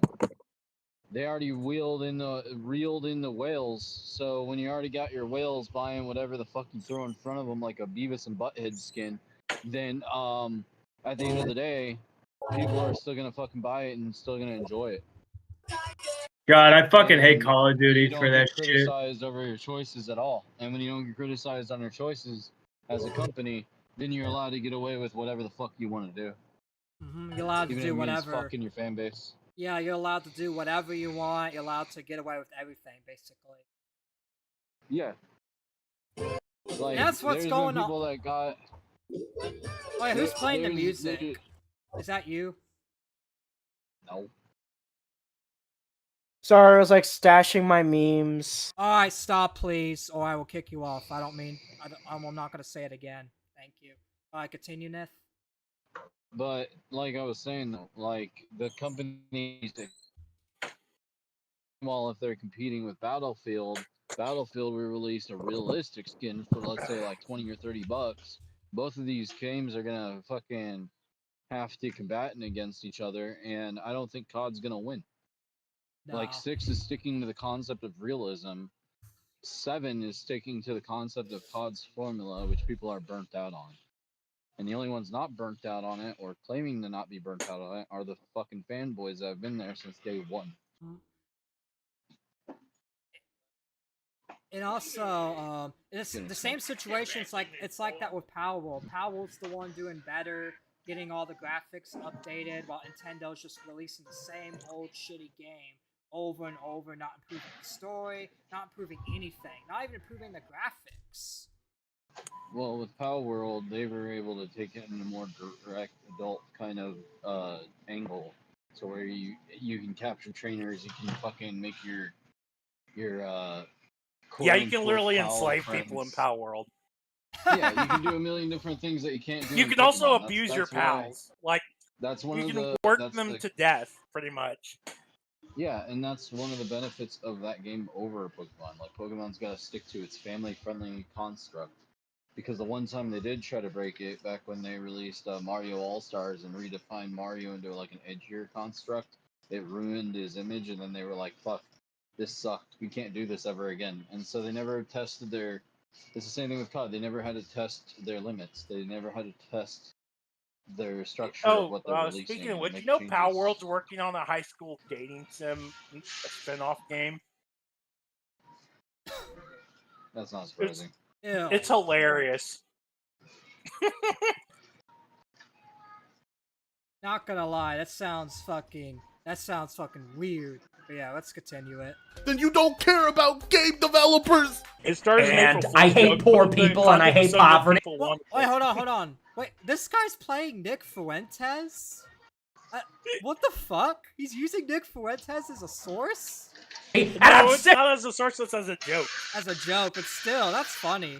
Imagine his fanbase tries to cancel him though and call him a Nazi. Of lying about it, I'm not gonna pretend that I don't, okay? I love the rich.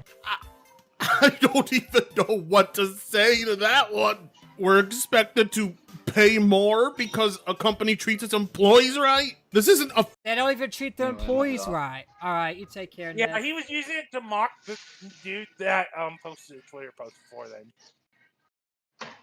But that's the thing, it's like, come on. Fucking charity. I don't care if a company treats its employees right. If They don't! That's another thing, they don't. They don't treat the employees right. Look how many Nintendo employees came out. the end result is not a good product, you're not getting my money. Who legitimately goes out of their way to buy a $100 product that falls apart within minutes and just tells them it's not even newly updated, the graphics are not updated, the storyline's not even good, and yeah, it's like, why would you buy something why would it even be Thunder, worth 100? people have been trying.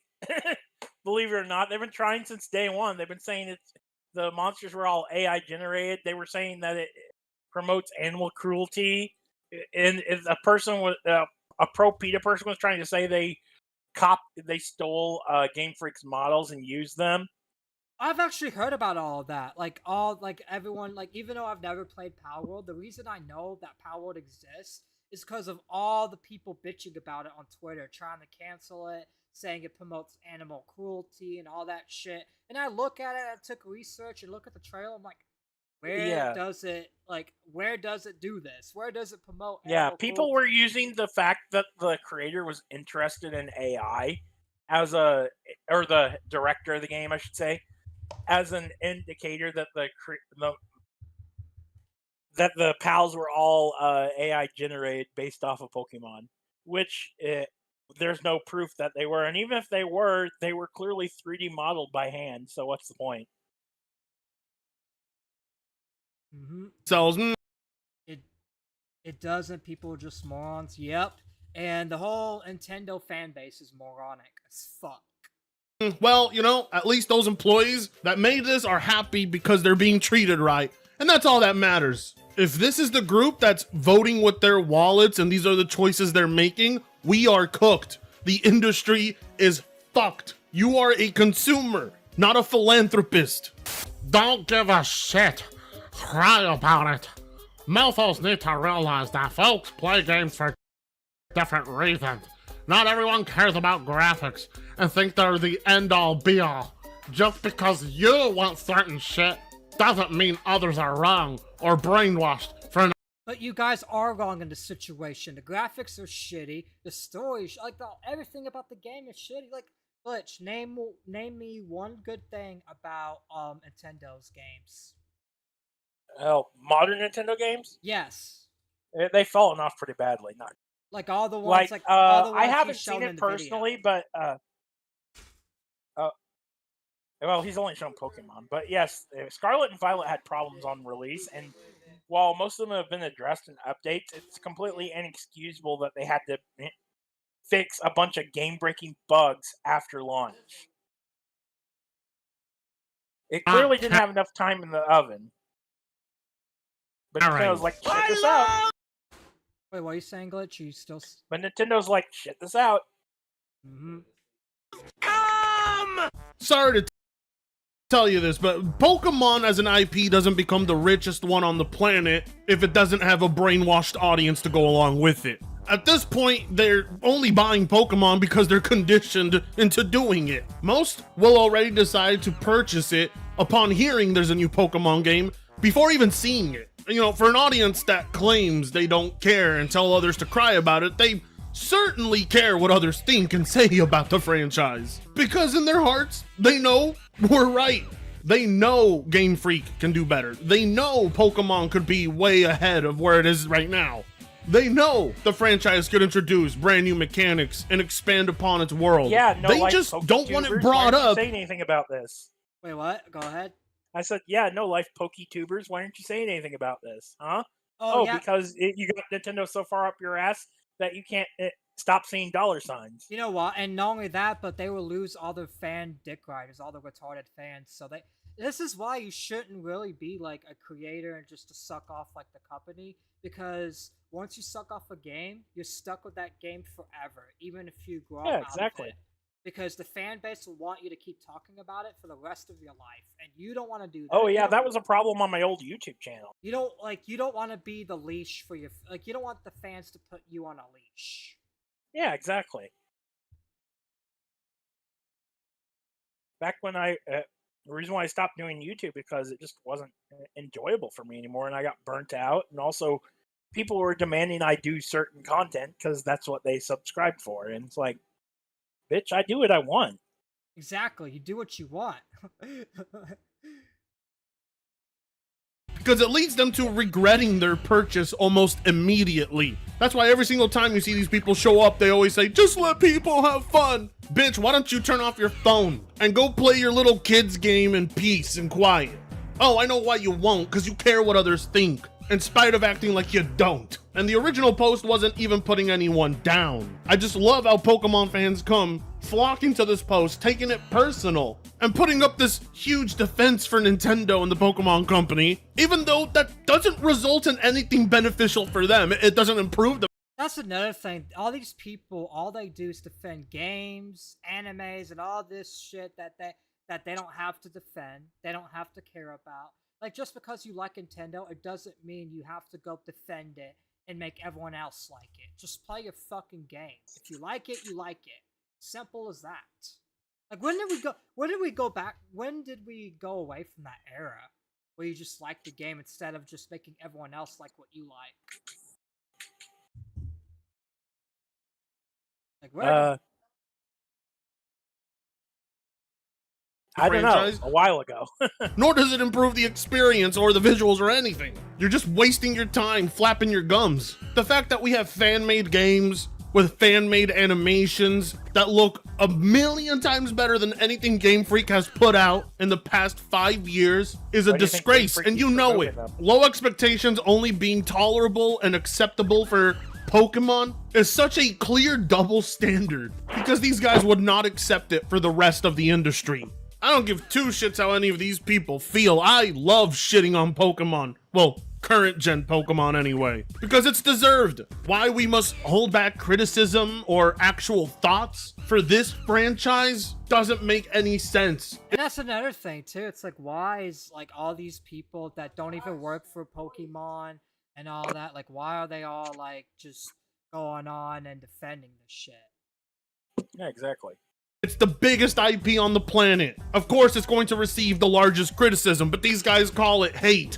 They call it bullying, harassment, because they're weak, pathetic little twig boys. It's clear as day that the worst enemy to the Pokemon franchise is its fan base. They've steered this franchise straight into being the biggest AAA joke. I really don't think Palworld would be that sweeping success if Pokemon wasn't so far behind the times. And that's saying something because Palworld is rough around the edges. Palworld is not a perfectly polished game by any means, but it's also not made by the richest IP on the planet. And yet, in spite of that, they innovated the gameplay formula that Game Freak has had trouble cracking for years now. There are no There's the new video, excuses by that the way, anybody there in the thumbnail.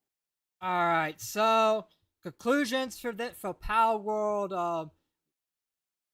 Wait, is that the second video talking about? Yeah, that's the second video. Yeah, we can play it that has to after. do with the. It has to do with a Pokemon card promotion. We'll play that after the other segment, but Dan wanted to do another segment, which none of this segment doesn't have any clips, so I am going to change this to.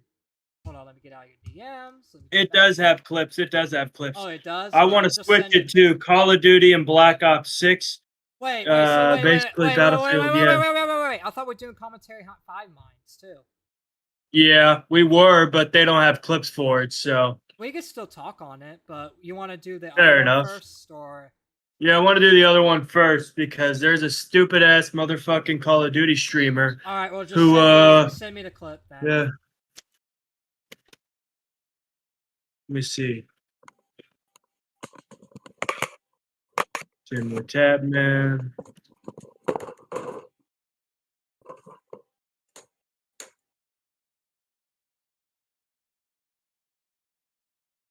Until then, we could just, talk on the whole Palworld thing. So, do you think that now that Palworld's stepping up and it's getting, like, do you think Nintendo will actually improve? Or do you think Nintendo will still try its best to not improve and just basically just scam everyone?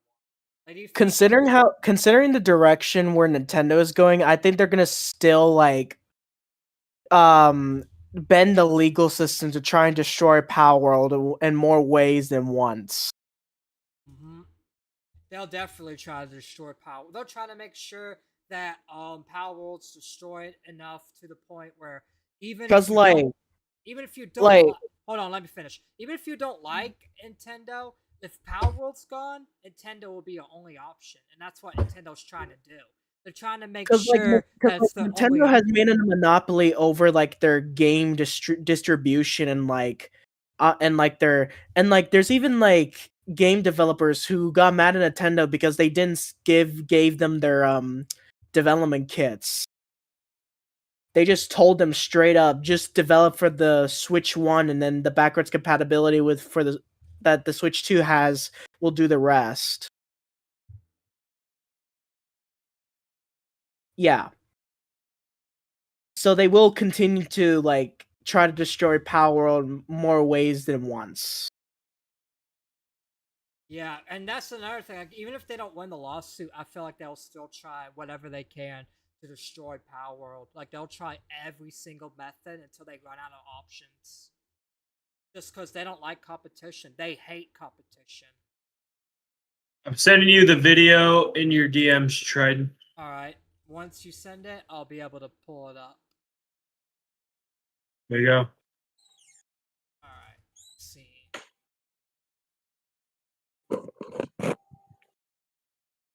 That's the video. There we go. Oh God, that. Bleh. Oh, it's already I on. just reset it.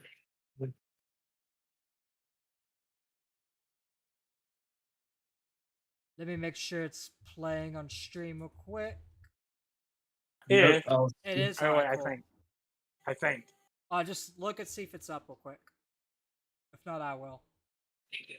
Yeah, it's up. Alright. Alright, you ready? Yep. Today represents a dark day in our history. With this monstrous, unprovoked attack, no country is safe from their reach.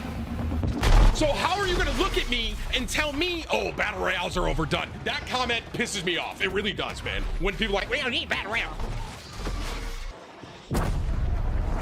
But I don't think that that's the sauce of this game. Battle royale for this would be fire. I know you don't. We don't need Battle Royale for everything. God damn. Like, oh my god. Yeah. You got Fortnite for a reason, you retards. Exactly. We got Fortnite. If you want to go play a Battle Royale, go play Fortnite. That's where Yeah, it go came play from. Fortnite and go groom some minors.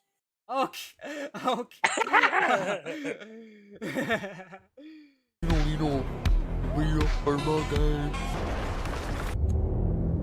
It needs a good progression, reasons to fucking log in daily. It needs battle pass shit for sure, and rank game modes. I don't remember asking you a goddamn thing. Several of the world's top streamers have voiced their criticisms of the Battlefield 6 beta, and I feel like I've stepped into a time machine with how outdated some of these takes are. So what do you mean the newer game mode that has come into gaming, the battle royale, is overdone? How is that possible? All the battle down. royales. Calm down, bro. Like, you're acting like a 7-year-old. Battle Royales are for 7-year-olds. They're for little kids. Him, the Tap Man, needs to be bopped upside the fucking head. You know, factory reset to make him an actual grown-ass man instead of this little fucking childish bitch. He probably lived with his mama for the rest of his life. That's probably why he's still a child. Because he. I don't even think he lives with his mom. I think he's actually unironically rich as fuck. But he still acts like a child, which is fucking ridiculous. If you have all this money and you're a grown-ass man with a fucking beard, why are you acting so retarded over battle royales? Die. Exactly. Like, what the fuck? Like, what the fuck? Like, why are you acting so retarded? And not only that, but why are you acting like little kids saying, I want Battle Royale back. Bring me back Battle Royale in every game. There's some games. How about a fucking battle royale, a fucking slap across your face, bro, and make you think like a real man? That battle royales are shit. And this motherfucker plays Battlefield 6. I don't even think he plays it like a real man. In Battlefield 6, you're supposed to play as a fucking team. Not like this Call of Duty where you're just a specific operator going, I'll go a lone wolf, man. Fucking 360 no scope, motherfucking hard scope or whatever shit. In Battlefield 6, you actually have to work with your team to capture objectives and shit. Not in Call of Duty. This is the whole I love cum thing all over again. Yeah, I actually have a soundboard. I actually have a soundboard for this fucker. Cause you know, he always thinks about battle royales, battle royale this, battle royale that. And you know what that makes you? A pedophile. And I'll be damned if I'm gonna stand here and be lectured by a pervert. Amen. Yeah. Well, actually, it's not. There are some more mature battle royales. In fact, he showed a bunch of them on screen a bit ago. Yeah, but the fucked up part is he's acting. Tim the Tap Man is acting like it's fucking new. Motherfucker's been around since 2013, I believe. Yeah, it's been around for a while. Yeah. Oh, primitive. I'm talking about the ones that seem to have, we'll just say, a favorite Tim, the groomer man? Disavow. Disavow. Thunder, come on. I played the soundboard. I played the soundboard. You did. Now you got chat going crazy. I Type started of that game. joke. I'm Rest sorry. assured, No, you're good. while we are about to tear into some dog water takes, that doesn't mean that I don't respect any of these streamers for the channels they've built or I don't respect any of these streamers. They all can fucking die, and I don't give a fuck. that I hate them all or whatever. I know these people love gaming, but the role gaming plays in their professional lives seems to have completely skewed the way they view video games. And if EA and Battlefield Studios bow the knee to these kinds of streamer Ew, XQC. I never liked him. Always been a lefty, trash-ass Twitch streamer. Fuck him. demands, I think Battlefield 6 as we know it will be doomed to join the ranks of other corpses paraded around like puppets pretending to be series we used to love. As I'm about to show you, these guys just don't get Battlefield. And speaking of spending a long time using the same product, remember that Flexi Spot desk sponsorship I did over a year ago? If you can believe it, that standing desk they sent me was so good I still use it to this day, every day. So when they reached out about sponsoring this video with one of their newer desks, it was a no-brainer. I'm a grown man, so I need a desk that says Nick Merck still has me blocked to this day. Back when I Hey, at subbed least for he has Tipster. the sponsor timestamp.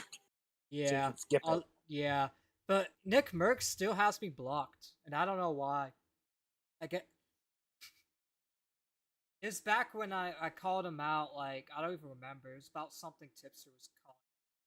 I was basically defending Tipster because Nick. Oh yeah, he called Tipster Burger Neck. Yeah. Oh god, the Burger Neck thing. Oh god, did Tipster and him patch that up? And Yeah, get in they on did. the joke? Yeah, but he still had, which I don't. He doesn't have this account blocked, but he had my main account blocked for a while, like the Triton News account. Yeah. you show me a COD streamer finally trying a different game, and I'll show you someone who spouts Battle Royale like it's a nervous tick. You like it? I do. I think the VR is going to be like if I come back to play it, I think I'm going to play that a lot more than I play this. Overall thoughts on the game? I'm having a... This guy's a pedo. Like, why is he here? Pedophile. Look, I mean this. Flag this guy's channel. Everyone flag Dr. Disrespect right now. Right now. Flag him. Take him off of YouTube. blast. And I think ultimately too, it's getting us excited for what potentially Battle Royale could be for this game. Battle Royale, Battle Royale, Battle Royales. Battle Royale or BR? BR? BR. Battle Royale, Battle Royale. I'm excited for the Battle Royale. Oh my god. We get it. You guys love Battle Royale. We get it. I mean, just play Fortnite, like Glitch said. Just go play Fortnite for fuck's sakes. Aim itself. Quit making every game turning into Fortnite. Like, they want every game to turn into Fortnite for some reason. Not the BR. I think I'm into a little bit of it, like the TDM. Mm-hmm. Maybe we can play it for a couple days. I'm gonna be honest, I almost checked out when he said he wants to play Team Deathmatch in a Battlefield game, but let's hear some more. I like TDM and the domination thing. It's a little bit more intimate. So if you're a Call of Duty guy, you're definitely gonna like the fact that like you're all really tight in a little map and you're bobbing and weaving. Translation, I really liked the moments this Battlefield game didn't feel like a Battlefield game. I know you don't. So why are you playing a Battlefield game if, like, that's another thing I don't get about these guys. Like, they play these games and they turn these games to something that the game's not even supposed to be about. It's like, why even play the game if you don't like what the game's supposed to be about? That's what I don't get. They're paid to ruin it. They're paid to fucking Exactly. ruin it. They still have Call of Duty contracts, I believe. And I have a conspiracy theory. I think Epic Games is funding all of these guys to fucking to make battle royales in all these games, just so Epic Games can screw over the industry and make the I don't think it's Epic Games. I think it's Call of Duty paying these fuckers to ruin their competitor Battlefield 6. I think that's what it is. And they're trying so hard. And they have some of, like, that's another thing. Battlefield just needs to not lean into the pressure. Don't listen to these guys. Clowns like this don't know what they're talking about at all. They're paid. The federal assets.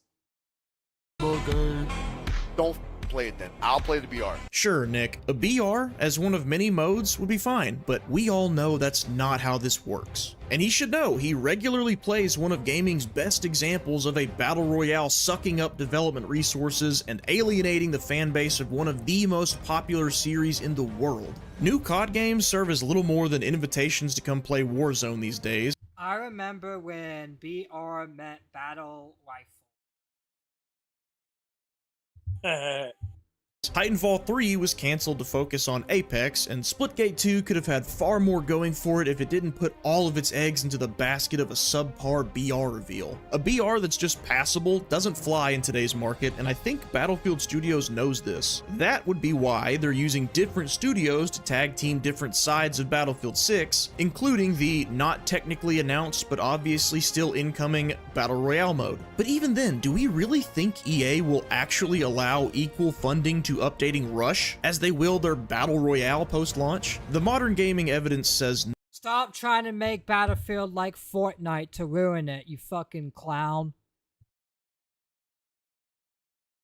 Like, look at this. Like, look at this. Like, what? Like, let's... Casual big team, kid swimming by himself. Battle Royale, children needing mommy's help. That's literally what that meme is. That's literally what I mean. That meme's not wrong because that's literally what it. See, that's the problem. They're trying to make gaming not fun. Like, how's Battle Royale fun when you get help? Like, you don't get to try hard. There's a lot of gamers that are tryhards out there.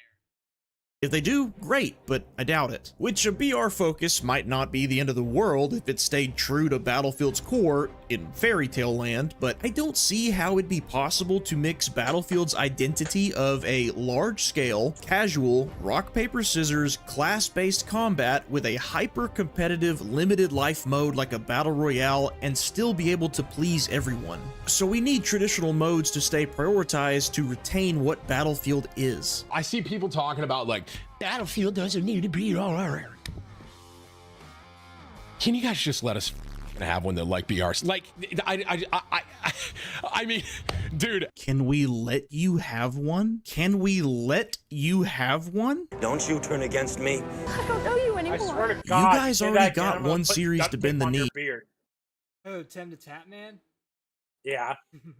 It's movement, it's sweat, it's tailor-made for you and your audience now. Instead of demanding Battlefield be more like COD, just go play COD. Battlefield's gonna get another Battle Royale, but as far as games that don't feel like they have to focus on one, could you just let us have one? But why this obsession with Battle Royales from streamers? Why do they insist on new FPS titles always having one? Well, the answer is less about you and more about them. It's because they're purposefully trying to make everything a kid's game.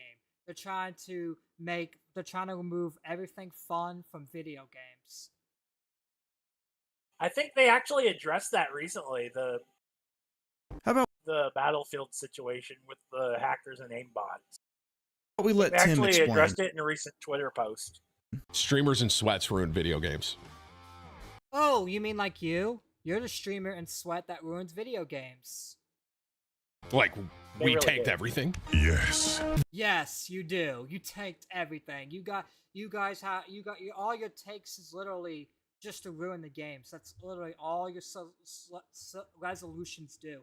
All the solutions for Battlefield 6, they all destroy Battlefield 6. They all make it unfun.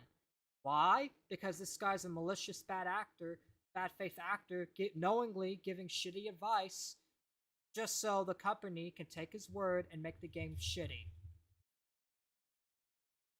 There is some sort of... Is there a word for, like, being an elitist? Yeah, it's a word, but I think pure... You're not an elitist. You're a biased hack. And a dishonest hack. Is more so what you're about to go for here. There are people in gaming that play a game like Battlefield, or let's throw Halo in this bundle here, that only want the game they love to make the one thing that they love. Are you guys following what I'm saying here? Yeah, but they don't have to make Battle Royale just because you like it. Not everyone likes Battle Royale and Battlefield. You think just because you like something that you're entitled? Just because you're a streamer? Like, this is the problem with streamers. Their ego is so big and so far up their ass that they think these companies have to listen to them and have to give a shit about them. They really don't. They can tell you to go fuck yourself. And I hope they do. Yeah, I follow. You're saying a Battlefield fan wants more of what made them a Battlefield fan. No shit. Halo. See, that's another thing. You're just fucking saying common sense that everyone knows. But all your points are not making what Battlefield is Battlefield. You're trying to change Battlefield without trying to admit it that you are. Like, isn't this guy trying to change Battlefield? Him, Nick Merckx, and all these other streamers? Yep, pretty much. But then just trying to say they're not. Oh, I'm not. Doesn't need the Battle Royale because I love playing the multiplayer. Correct! Battlefield doesn't need the Battle Royale because I love playing the multiplayer. Oh, now I get it. He's reducing the Battlefield formula developed over 20 years and 13 plus games down to just the selfish preferences of some guy he's arguing with in his chat. Because arguing with one hypothetical person's preferences is way easier than telling an entire fan base to step aside and let the COD streamer tell us what Battlefield really needs. Why does Battlefield need another BR, Tim? Let's hear it. For someone like They don't. This guy's just bullshitting. That's all he is. me, I love playing Battle Royales. Because you love playing them. Now, why I like playing Battle Royales too, mainly on Fortnite, but does that mean every other game needs to have Battle Royales? No. That's such a stupid... Just because you like playing Battle Royale and want in another game doesn't mean that all these other games need to have it. That's stupid. That's such a stupid argument. Am I wrong, guys? Yeah. I mean, no. It's a stupid argument. should Tim's preference for a Glitch said I was wrong. Get out of here. I'm trolling. Yeah, I know. BR have any more merit than the rest of us? He's either ironically being the elitist he's attempting to speak against, or he's saying that his preference should be held to equal value as the Battlefield purists. Doesn't really matter because both of those would be wrong. I love horror games, Tim. Doesn't mean other people are elitist if they tell me no to GTA 6 having... Will BO7 fix Warzone hackers and the bearish trash? I'm a sweat and a streamer for Arena, here to ruin it for the unlucky dude is Nith. a horror game mode. Come on, Tim, there's more to this. Tell us why you really want a battle royale that's not Warzone to play. And on top of that, it's how I make a lot of my content. See? That's how he makes his content. He wants Battle Royale in these games just to make it easier for him so he can grift and make money. Not to actually help the game or help the player base at all. Just for himself so he can make money. He doesn't care about the player base. He doesn't care. People like Tim the Tatman, Nick Merckx, all these guys are trash and scum. I'll set you free! This is the big disconnect with predominantly BR streamers. Games don't need battle royales to stay relevant with their audience. The streamers need battle royales to stay relevant with their audience. Yup, exactly. The streamer needs battle royale for the audience. The game doesn't, but the streamers do. So we, as the player base, must suffer just so we can give our sacrifice to the great and almighty powerful Tim the Tatman, so he can grift our money and steal our money. And get himself put in the game. And get himself put in the game so he can make a living, because he doesn't know how to get a real job or know just to make good content. Instead, he has to grift and lie. And also ruin the game for everyone else, but not for him. See, I told you guys all these streamers care about is themselves. That's all they care about is them fucking selves. Yeah, most of the time that's the truth. Every so often you'll get like one or two good ones, but yeah, a majority of them are just awful people. They removed Royal from Halo Infinite in 23 because it didn't gather or garner enough play-based interest. Exactly. Like, you can't just add something for a streamer just because it gets a streamer good views. It has to benefit the game as well. And it also has to impress all the audience members, not just one person. Damn! Or at least they think they do. Most of them are entertaining enough and good at video games. I bet if they branched out more often, they'd be surprised at the results. You see, in the streaming bubble, it can be easy to start conflating viewer numbers with player numbers. Obviously, stream views help games get exposure, I'm not arguing that, but stream views? But it doesn't help the game itself if you're only getting stream views and not the game views. If you, like, both does help, like if you combine both, like it does, like streaming does get new eyes on shit.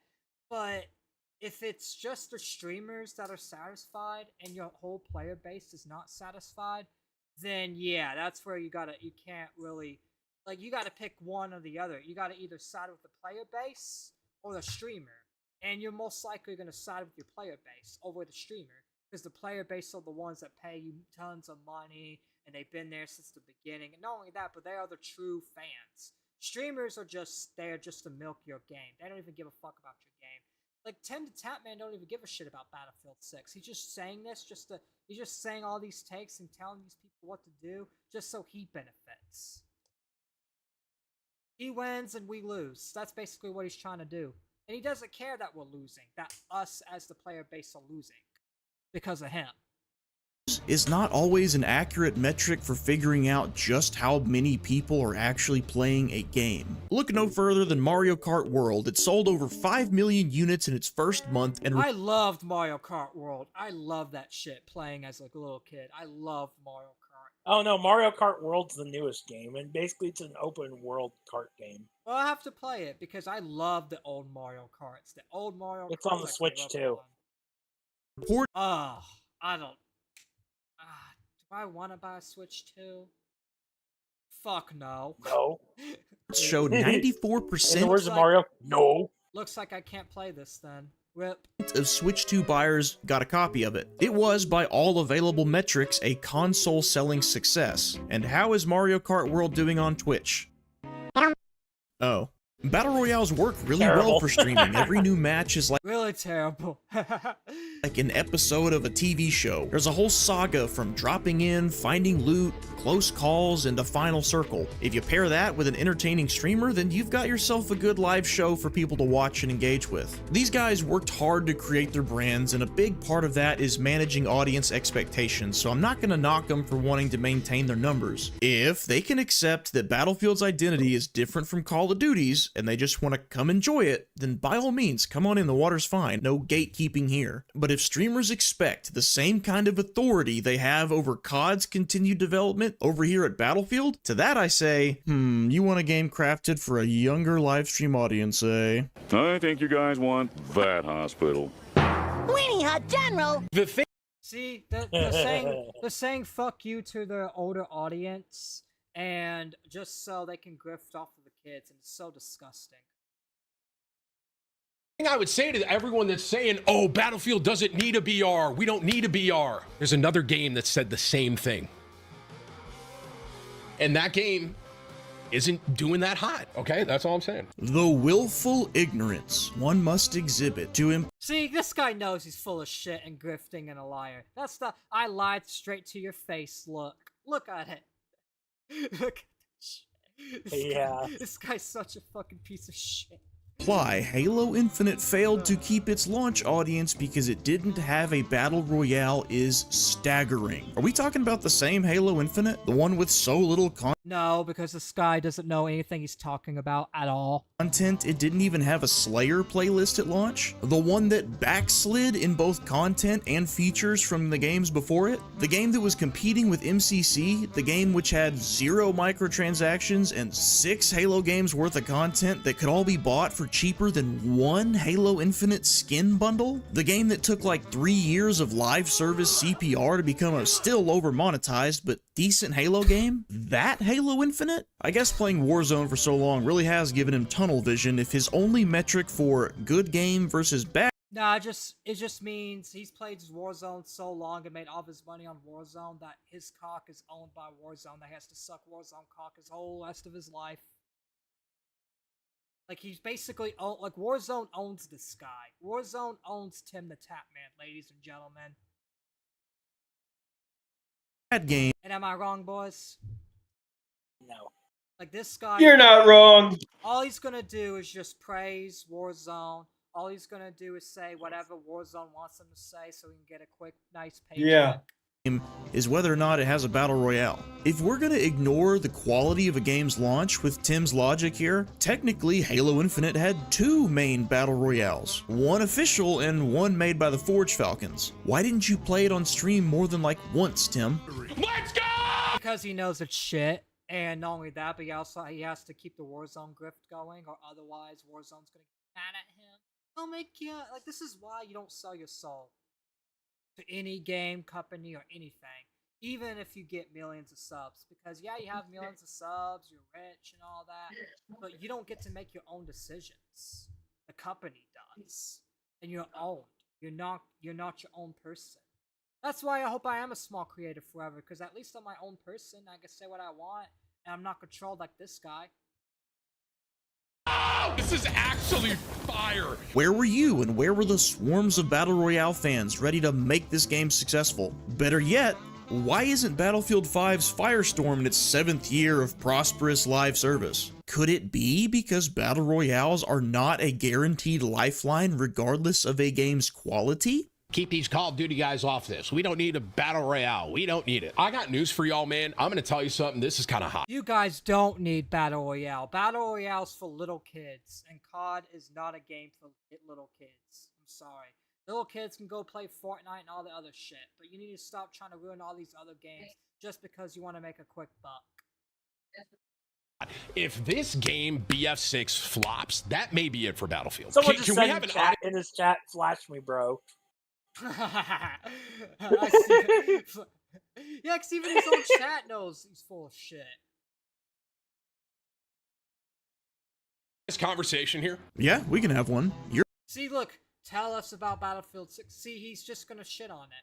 You're conflating what you think a game needs to be successful with what you think your channel needs to be successful. We don't need to be. See, this guy makes a good point on Tim. Tim only cares about his channel. He's not making these decisions for both the player base and his channel. There's a way you could benefit both, Tim.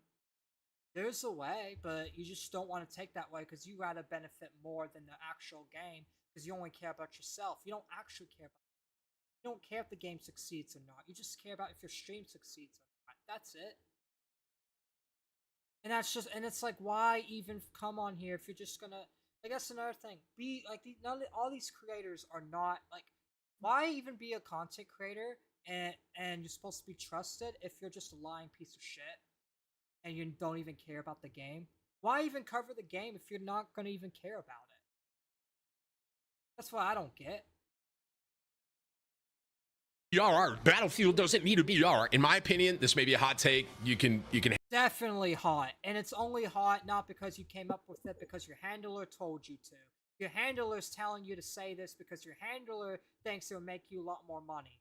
Because the handler's trying to steal your money too. hate me or not. I don't hate you. It's just a disagreement. I hate you. I'm kidding. I don't even know this guy, but I don't hate you personally because I don't know you IRL, but I hate your takes. I hate your online personality. Now, who knows? Maybe you're cool as fuck IRL. I don't know. I can't make that judgment because I don't know you IRL. But on the internet, you're an asshole. Agreement over gaming. If anybody. But I'm an asshole on the internet too, so I guess that's fair. But you're just more of an asshole because you're a grifting piece of shit. Who knows? Maybe outside the grifting, you're an actually nice guy IRL. Who knows? Maybe me and you can get along and smoke hella weed. You never know. Somebody actually hates you over this, they're either too young or too mentally I mean, honestly, I don't personally hate this guy over games. It's just video games at the end of the day. unstable to be on the internet anyway, so don't worry about them. You're kind of gatekeeping the whole game from people that love battle royales. Tim, have you ever seen Arrowhead's website? I doubt it, since Helldivers 2 isn't a battle royale, and let's not forget how that one went. Okay, I don't know how I feel about it. Looking at it, if it's a game I would like playing or making content with, comment down below and leave a like on this if you want to see it. I'll consider it. I'm not playing the game. A lot of people. Oh, don't even. Why is Tim the Tap Man still so shady with this guy? Oh. The amount of people telling me to play, I swear to God, they're paying people to come into chat. I go to someone's stream. I had to leave after 2 minutes. You're shooting aliens, man. I reacted to Jeff playing it, and I was like, dude, I don't know if Doctor. I don't even like Doctor. I get this guy off of my screen. Ugh. Blech. There we go. Not what makes a game popular. Sorry, guys. I just hate Doctor Disrespect that much. That guy can go fuck himself. But anyway, the Arrowhead website says, a game for everyone is a game for no one. You're kind of gatekeeping the whole game from people that love battle royales. Who is Tim to Okay, he wants to talk about gatekeeping, but he's literally gatekeeping these games by forcing these games to have battle royales. He's the one that's gatekeeping. Also, someone's background's going off, please. Yeah, it's me. demand an established series like Battlefield bring in something it's never needed before? What, is it Helldivers 2 all over again? Does he think that what Battlefield is on its own won't be enough to farm content from? Boy, COD licking your boots really did go to your head, didn't it? It's this kind It's the other way around. Licking COD's boots got to his head. Because that's all he's doing is licking the boots. of arrogance that puts people off and makes them paranoid that streamers are going to try to use their popularity and their platforms to change Battlefield from what its fans like. See, that's what they're doing. And that's what Tim the Tap Man, Nick Merckx, and all these streamers are doing About it, just like they did with Call of Duty. Higher skill gap, faster movement, constantly shifting metas, the stuff that makes for more entertaining content but drives away the casuals. Warzone was just a BR mode at one point in time too, and we haven't forgotten about that. I doubt people are gatekeeping you, Tim. I doubt they're saying, we don't even want you to come and play Battlefield. Instead, I bet what they're saying is, we don't want you to come and try to change Battlefield. Listen. That's exactly what, and that's what I'm saying. Like, I don't want you, like, you don't need to change Battlefield just because of your own personal needs, because you're fucking over the player base, and then the game's gonna fucking die out, and you're gonna have to move on to another game anyways. So even then, like, you just cucking all the player base isn't gonna work out for you in the long run, because once the game runs out of money, the game's gonna go dead, and you're not gonna make any more money off of it. If anything, you're just destroying yourself by doing this. So you might as well just let Battlefield do what the fuck they want and let the fans request whatever they want. You gatekeeping all your opinions are literally gatekeeping the game for yourself and yourself only.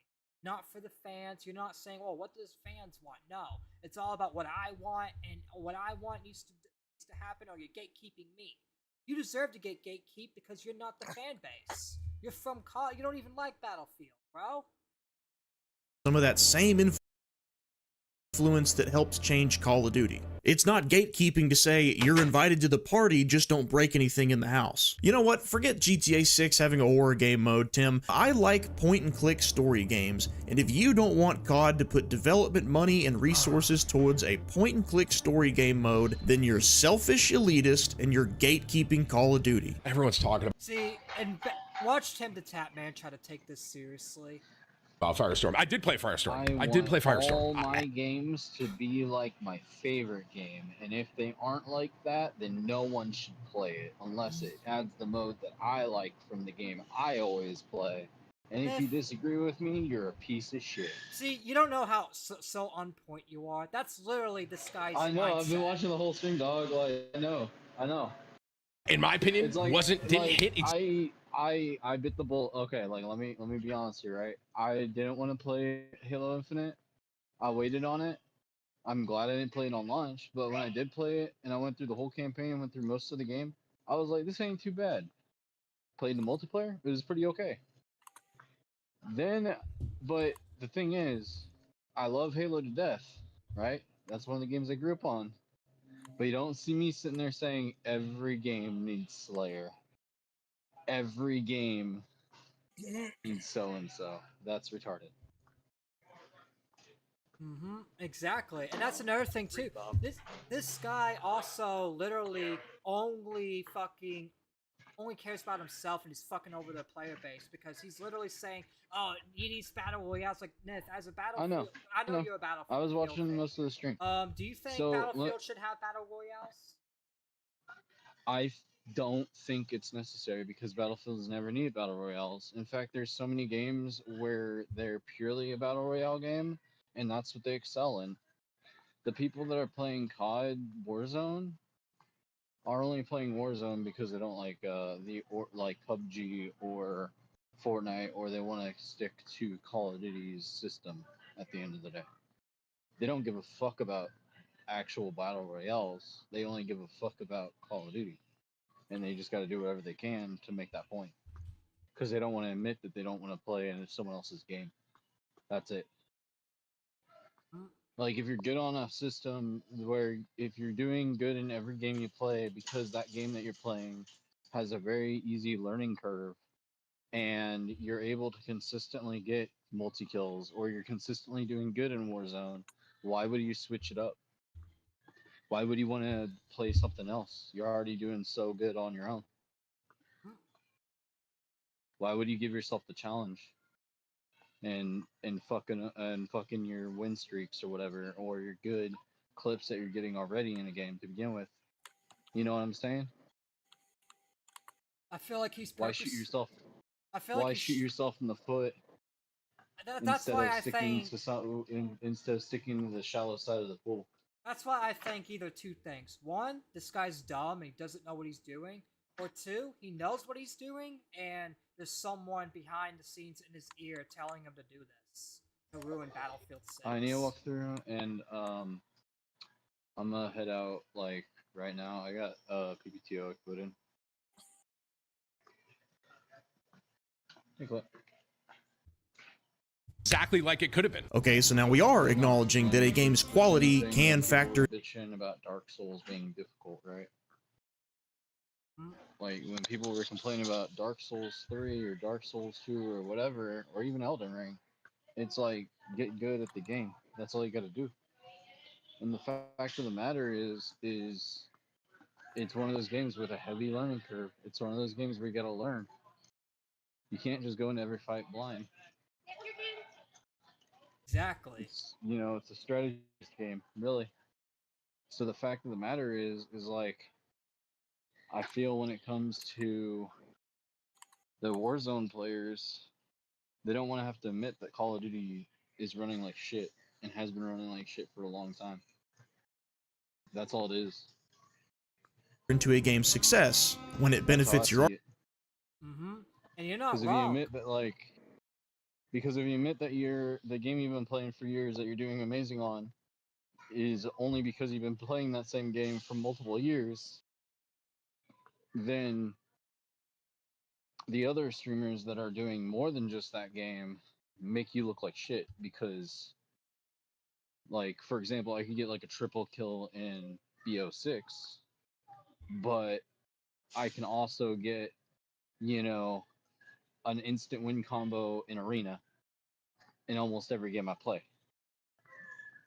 But versus someone that's just playing nothing but FPS games, that doesn't mean shit, right? You get what I'm saying? At the end of the day, like, people are gonna play whatever they're gonna fucking play, but if you're a streamer, you need to play the things that you're gonna be successful with. And if you play things you aren't successful with on like a competitive level, then no one gives a fuck, is kind of the thought process that go in some of these streamers' heads. Why doesn't he just continue to play Fortnite, COD, and all these games that have battle royales instead of just forcing battle royales in every single game? That's what Because I don't get. Warzone makes more money. That's why. More people watch Warzone than Fortnite. Nowadays, at least. I haven't heard anyone talk about PUBG in fucking years either. Oh, PUBG. I haven't heard someone talk about PUBG since 2020, bro. Like, it's been a minute. Yeah. It's been I know. a fat minute. Yeah, It's been a talked lot. about that Unity asset flip in years. Is it even still around? Yeah, it's still around. You just don't hear about it much anymore. But here's my whole thing, right, on this discussion when it comes to like battle royales or games in general. Let the player base play what the fucking player base wants to play. And stop trying to ruin it for Battlefield. If Battlefield, when it comes out, doesn't have a battle royale mode, that's fine. It doesn't need one to be successful. Helldivers doesn't need one to be successful. Schedule 1 doesn't need one to be successful. Assassin's Creed doesn't need one to be successful. There's a million fucking games that would do worse in a battle royale mode then better. Because the systems around Fortnite, the systems around Warzone are specifically required for that type of mode, for that type of shit, right? Like down to the base coding level. So because that shit's required for that game mode, you can't just every game can't just say, "Oh, let's go rework the source code." They can't. They can do an update, they can do a source patch or something like that, but that's about it.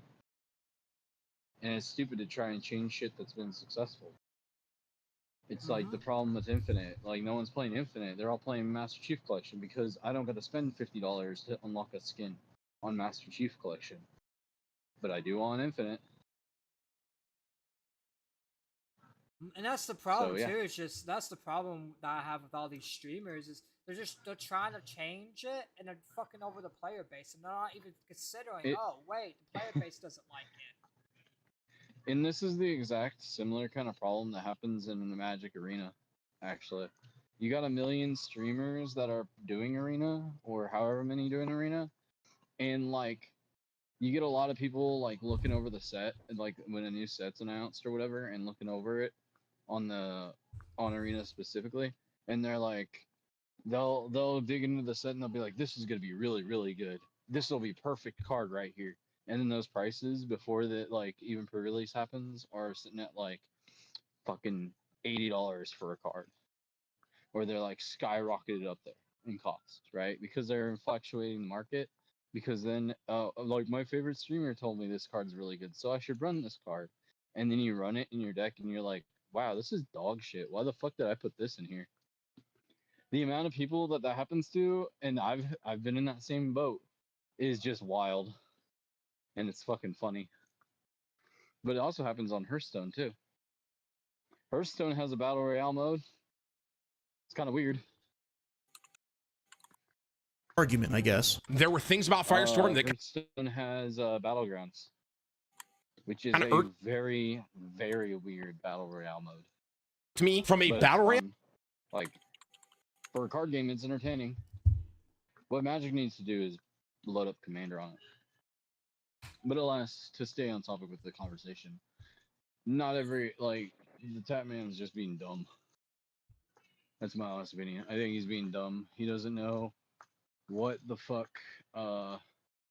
he's really talking about, or he knows what he's talking about and he's just throwing out a false narrative and being a little grifter Jew rat.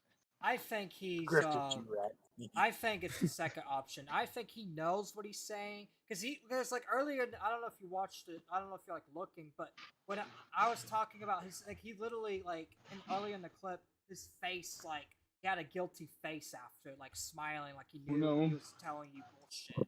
So I know this guy's good. You could tell by his face, like, he's a #1 grifter. He does these snarky little fucking smiles after telling you a bunch of. I mean, if he is, then he is. But, like, I don't know, bro. Like, at the end of the day, it's like the communities behind these games are gonna be the thing that makes the game survive or die. That's just the fact of it. Like, there's a reason Infinite it still has like, there's a reason Master Chief Collection still played compared to Infinite. You can do, like, the games comparably are similar to each other. However, one is a lot more fun than the other in the content difference, like that one guy said, like the video y'all are covering said. So, like, to me, we need like, the majority of people just need to stop listening to everything a fucking streamer tells them in their head. Exactly. That's the problem. Is these people because don't know. they just follow they follow the streamers, or they run with the fan base, and it's retarded. It's fucking really stupid. Don't. Like, they don't know. They don't know what they're talking about, and these people are just gonna follow these streamers just because they have big numbers. That's all it is. These guys have big numbers, so they gotta know what they're talking about. That's not how it works, unfortunately. In my opinion, I think it's the opposite. Man. I think the bigger numbers you are, the more phony you are. Yeah, so sorry for, like, jumping the conversation. No, you've added a lot. Like, you've said a lot of shit that was true. Yeah, like I mean, I don't even have a problem with I don't even have a problem with like Tim the Tatman or like really anything. I just think anyone. I clickbaited any that on streamer, Twitter, by the way, just to get more attention. I'm like, Nith's on the stream calling out Tim the Tatman, like just adding little dramatic. I mean, feel free, but like at the end of the day, like I don't agree with his stance on it. Like, not every game needs a battle royale. The same way, not every game needs Slayer. Not every game needs team deathmatch. I've never been big on Battlefield. I've always been big on Call of Duty growing up. I did play Battlefield 4, I think. I think it was 4, 3 or 4, and I was big on it. Like, I enjoyed it. I was playing through it. But the difference between Battlefield and COD is massive. It's fucking massive. And a lot of COD players won't stick to Battlefield because at the end of the day, Battlefield has a higher difficulty. It's harder to stay alive because you don't have like flak jacket shit. The building you're camping in can kill you instantly. That kind of shit. To the casual COD players, they hate Battlefield because they can't sit in the fucking corner with a trophy system up their ass and a fucking stim pack ready to heal themselves with a shotgun shooting fucking dragon's breath, auto killing anybody coming through that doorway. They being bitches. Like casual COD games, bro. Every day I'm dying to campers in a fucking corner. And when I saw Battlefield brought back, okay, we're gonna destroy every type of building or structure, I said yes, give me. I didn't even play the beta yet, and like I said, I'm not very big on Battlefield, but you can't. It's stupid from an FPS monopoly standpoint to say, oh, this game bad. Why is it bad? It's not like my other game. Okay, we'll hate it then. That's retarded. You don't like the great thing about the industry of video games and a lot of different industries is that nothing ever looks or sounds or plays the same as another thing. That's what it should try to be, is independent, creative, different in design, that kind of stuff. COD doesn't care. COD doesn't do that. They just make the same game on repeat with different perks and different guns and say it's something else. Yep. With a weird ass story. And Battlefield is trying to actually be different from that and is stealing the player base, so they're sending people like Tim the Tatman, Nick Mercs, and all that to ruin Battlefield. Here's my question. Yeah, what's up? Why the fuck, after Call of Duty World at War, did COD get rid of fucking vehicles in the multiplayer? Probably because, I don't know, maybe because the player base is bitching about it, or probably one of these fucking stupid streamers. What's up, Cyber Godzilla? How you doing? Shout out to good friend Cyber Godzilla, great friend of the show. How you doing, man? Like, I'm just saying, like, honestly, it's just weird to me. It is weird to me too. Like, it really is. You know, that people are gonna throw their hat in the ring about fucking COD versus Battlefield like it's even a fucking argument. That's what they do. It's unnecessary and it's stupid. Standpoint that I just didn't no love. Games are worth fucking raging about anymore. It's 2025. We should be glad no one died of the fucking COVID flu. Hey Cyber, I got a question for you. Which game do you think, and for the rest of the chat too, which game's better, COD or Battlefield? Honest opinions. I don't give a fuck. Cyber's a little rat. He's gonna say whatever game he thinks everyone's gonna side with. That's what he always does. Oh my damn! No, he doesn't. Even though it's literally what he does. Yeah, he's kind of like that. Nah, I could tell him it's fucking raining hellfire outside, and he'll be like, "Well, I guess I'm not a Christian anymore." Don't worry, Cyber. They're all joking. In fact, I'm great. In fact, if you don't stop talking about my king, Cyber, I am gonna get the broom out and sweep. Oh no! I have the Cyber broom out. I have the Cyber broom in full effect. Fuck. I give a fuck though, Ain't gonna motherfucker. matter. All right, so I can give sweep. a fuck, all right. I have the. All right, we're gonna finish this clip of sweeping for Cyber. You know what? Face me in a battle royale, then I'll give a fuck. I'll watch you get killed by a camper. In fact, you know what? In fact, you know what? one of these days, in fact, probably like to Monday, I'll ask my bro if I could use the computer to play Fortnite for like an hour. No, I said Warzone, dog. We talking about Warzone. Yeah, we could do today. Warzone. We could do Warzone Monday. Yeah, I'll kick your ass on Warzone, homeboy. We could do it on stream too. Hell yeah. Which honestly, I'm not gonna lie. I'd love to watch you get one shot on. I'd like to watch you get one shot. I'm not gonna lie, I am shit on Warzone, so you probably will one shot. Okay, I guess our some dude camping behind the fucking bush. new rule of Unless like some dude's camping behind the bush. Unless I train myself and become a good camper and just fucking camp in the bushes. thumb is if there's a BR, the game's allowed to be either good or bad, but if there is no BR at all, automatic bad. Okay, and that's stupid. Just because there's no battle royale does not make a game bad. That is so. There are plenty battle games without BRs over the years. Plenty.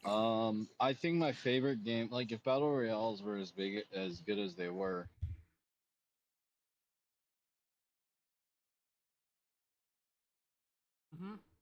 Huh? Huh? Yeah, he cut out. Cut out long term, man. Well, I guess I'm gonna hit continue. Battle royales are really just the tip of the iceberg when it comes to the clash between Battlefield's Well, until we hear something, I'm going to play the clip. casual identity and the increasingly competitive, retention-based FPS space. I'm back. Alright. We still gotta finish it, but go ahead. I know, but like, if battle royales mattered so fucking much to people, right? Why the fuck did the game MAG fail so bad? In case you didn't know, MAG was a online game that utilized the PlayStation Move for combat controls for an FPS experience, right? And it was back on the PS3. And it had 200 people versus 200 people in an endless war zone on repeat against each other. Apparently, that's how the game would be. Chat said, in my opinion, battle royales are gay. They ruin games. Facts. Brace your. I think the only battle royale that I've enjoyed was Fortnite, and that's about it. Yourselves. Even then, it's like, but battle royale in Fortnite, it's not even like overhyped. It's just like, oh, it's fun to play. Fucking it's casual and chill. Yeah, exactly. That's the thing. It's not like this overhyped like this, like these people are making. The drama. Yeah, exactly. It's just aggro, casual. Competitive nature. They're making it as something worth competing for. It's like, nah, it's just something casual. Because you're about to see just how much taken like overly serious. Modern gaming has rotted some people's perception of. However, that like when it comes to battle royales, like it's the same problem that happened in like the early 2000s with FPS games, saying that like, oh, every FPS game needs to be online after World at War kind of came out for the multiplayer experience, you know? I remember when that was a thing. Or there's been multiple examples of like what I'm trying to explain is like how one thing will shift from one game and then they'll suddenly jump into a discussion of something else. If that makes sense. And I always disagree with that shit. I disagree with it too a lot, like heavily. What a game needs to be good. I'll talk to you later. Alright, take care. That's been Nif. He may be back, but alright, take care. Alright, we'll finish this video and then we'll get to our last segment, Commentary Hive. Which that is going to be my favorite segment because I have a lot to say on that. Good progression. Commentary Hive Mind. Daily. It needs battle pass shit for sure. And rank game modes. Yes, the guy who's successfully monetized being chronically online is regurgitating corporate-approved drivel like a planted robot. You must keep playing. You must buy battle pass. You must play skill-based. You must complete dailies. Log on. Log on. Log on. Log on. I'm EA. I approve this message. How far has gaming fallen that this is something to actually want out of a new game? I top frag the comeback game. I don't even believe what he said. That was crazy. I sat through enough of him refusing to revive teammates and solo rushing objectives to feel confident in saying the following. XQC is not interested in playing a Battlefield game for what Battlefield offers. He's an iPad kid that needs a dopamine hit every 5 seconds or else he'll switch to another app. Not wrong. Like, this guy, XQC is probably the most terminally online person I know. Yeah, I'm gonna be able to do. I forgot that Actually, that's not true. There's a lot of people that are just as terminally online as he is. Battlefield is just like a corner camping, like prone game, like wait for the game to come to you type thing. I have no doubt that Battlefield will have the usual retention gimmicks like battle passes and daily challenges, but to say a game has to have that and has to have ranked to keep people invested exposes one. No, they do not. Like, this is complete bullshit. They don't need rank. They don't need all of this. Like, come on, bro. One of the biggest problems in modern gaming right No one's as rank as you. now. It all points to one thing, one leading factor that used to drive success in gaming. Might I remind you of an ancient, enlightening, once powerful but since forgotten word? Strike us with the power of your voice.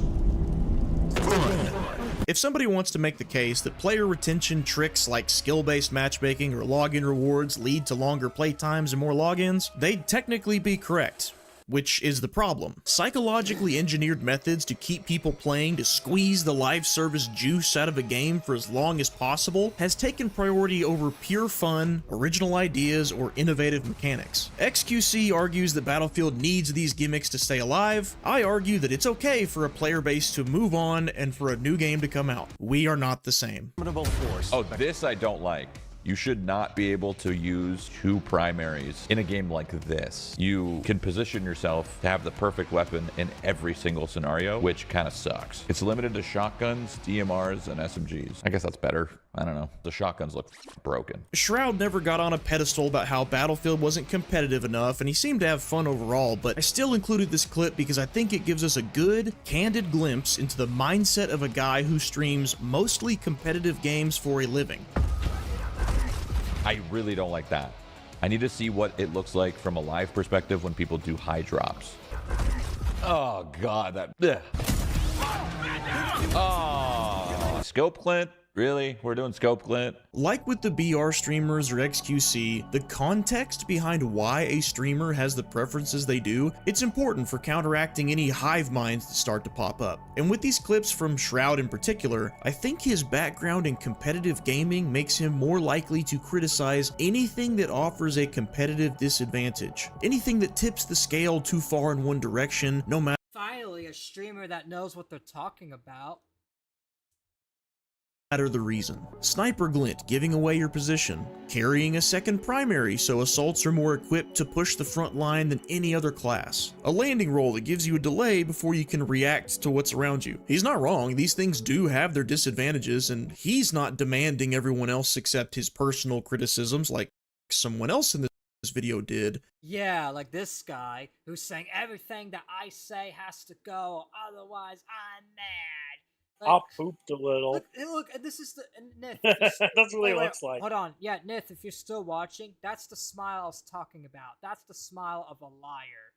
That's what I was talking about earlier. That creepy smile he did after telling a bunch of lies. That was after he told a bunch of lies about the Battlefield shit. He's definitely sus. Look at them. He's like, I know I'm lying to you guys. I know. Plus, he's friends with Dr. Disrespect. Yeah, and that's another thing. He's friends with like a firm pedophile. Like. That literally says all it needs to say about you, sir. But my point is, making a game as fair and balanced as possible for hyper-competitiveness is just not what Battlefield is. If some sweat is hiding out in a building with a shotgun putting one in my chest every time I walk in the door... Hello. You know what I should be able to do on a Battlefield game? Level the building. Or at least blow out the walls he's using as cover. If some tryhard shows up on Battlefield wanting to slide cancel circles around a 40-year-old father of 2, you know what that tryhard sees on Battlefield? The barrel of an M1 Abrams.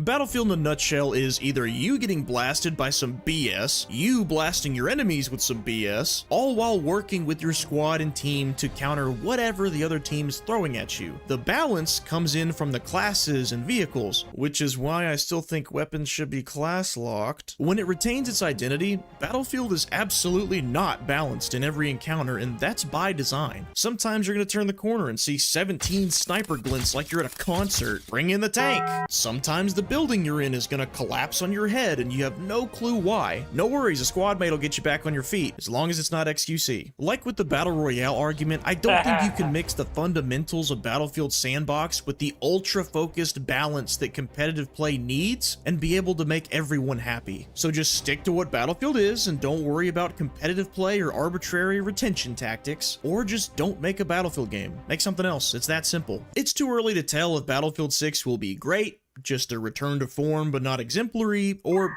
bad, but just remember, if Battlefield takes too many notes from big streamers who need gaming to cater to their stream views, their attention spans, or their preference for competitive play, this game will be doomed to toss aside the best. Hey, if Battlefield 6 turns out to be so ass, and it's all because of Tim the Tatman and all these people, then oh my gosh, for one, the Battlefield company's stupid for taking these guys seriously. And two, they may have just ruined Battlefield 6, meaning that streamers can just ruin any game they want. Streamers have too much power. They really do.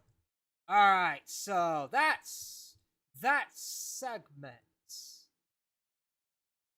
Alright. Oh, shit. Alright.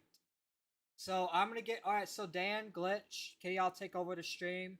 And then once I get back, I'm just gonna get once I get back to the drink, with my drink, we'll be talking about the Commentary Hive Mind. So go ahead and just talk shit about Commentary Hive Mind and all that, and I'll be back. I don't know anything about it. Okay, so basically the Commentary Hive Mind, which, I mean, I want to talk about it because it's a little pattern I've been seeing. I like commentary personally. I still watch commentary content. But there is kind of a fucking hive mind, a little bit of one going on, and it's really fucking annoying, to be fair. So, like, when somebody has a favorite creator, no matter what, they'll always sort of, you know, listen to that and act like, oh, that opinion is gospel. Like, they have to follow that opinion no matter fucking what. And it's just really fucking annoying because you... Motherfucker... You have to be your own fucking person, dude. You can't just fucking, like, even Keemstar said this, and I believe Keemstar was right on the fucking money with this. Form your own goddamn fucking opinion. Don't be a fucking sheep. Make your own opinion. Do what you gotta do. Say what you gotta just make sure it isn't fucking, like... Make sure it's, like, a real fucking opinion, right? That's all we ask for, is to make sure it's a real fucking opinion. But some people just can't do that. I don't know, I don't know why it is. It's really fucking sad in my opinion, because like every time I made my own opinion, people called me out for it, and it's kind of fucking gay. But like everybody has a right to an opinion. Like them's just the facts. Everybody has a right to an opinion. If your opinion is retarded, sure, you can get mocked for it, but you shouldn't dog on somebody just because their opinion is different. You should dog on somebody because their opinion is retarded, which 9 times out of 10, my opinion is retarded. I won't lie. However, how fucking ever, out of that 9 times, there's the one time where I think differently and I do have a good opinion, but people still clown on me anyway, and it's just retarded. People need to start opening their minds and stop being so close-minded. You know what I mean? You know, it's just fucking annoying. Quoting Keemstar there. It's yeah. Because he doesn't even listen to his own advice. No, he doesn't. But I mean, it is good advice, is it not? Yeah, that's good advice, but he didn't listen to it. That's the funny part. He tends not to do that. It's like, why are you giving good advice but not following your own advice? Alright, I'm back. What's going on, Triton? Alright, so we ready to call out the Commentary Hive Mind? I just did.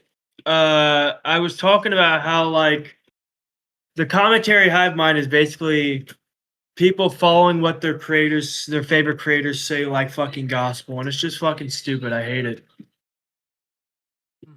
And what creators you think do that? Because I feel like Nicholas D'Orio, Optimus, even smaller creators do it too. Yeah, he actually quoted Keemstar. That's a funny thing. Keemstar actually had a good take in this regard.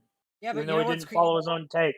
Yeah, he didn't. That's another thing. He didn't follow his own take because he sucks all these guys off. Lets Tommy C crawl back, even though Tommy C stabbed him in the back like 5 different times.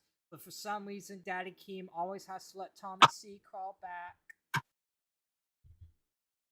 And not only that, but like that's another thing. The commentary hive mind is so fucking stupid because that's the thing. If you are like myself and you come out and have a take that disagrees with the commentary hive mind, they will dogpile you to fucking hell.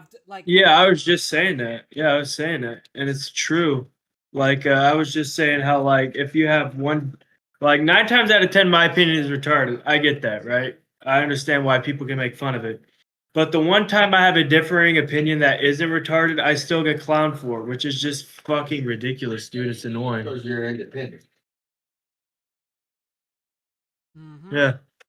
And that's another ridiculous. thing too. And there's smaller creators like Chthonic Echo and fuck it, Badwick, and a lot of these other creators that fucking just follow the hive mind and do what they say, and it's so fucking stupid. It really is, yeah. Dumb as hell. And that's another thing. It's like the commentary hive mind has gotten so gay to the point where there's still people saying that Nicholas D'Orio is a great creator when he's not. He sucks. He's gay. He's fallen off. Another thing too, the commentary hive mind people, they don't want to debate you at all. They run away like Sitman. Sitman fucking ran away like a bitch. And yeah, I'm calling him out because that's the thing. He was A-logging me on Twitter, talking all this shit, right? But then doesn't have the balls to call in. It's like, why?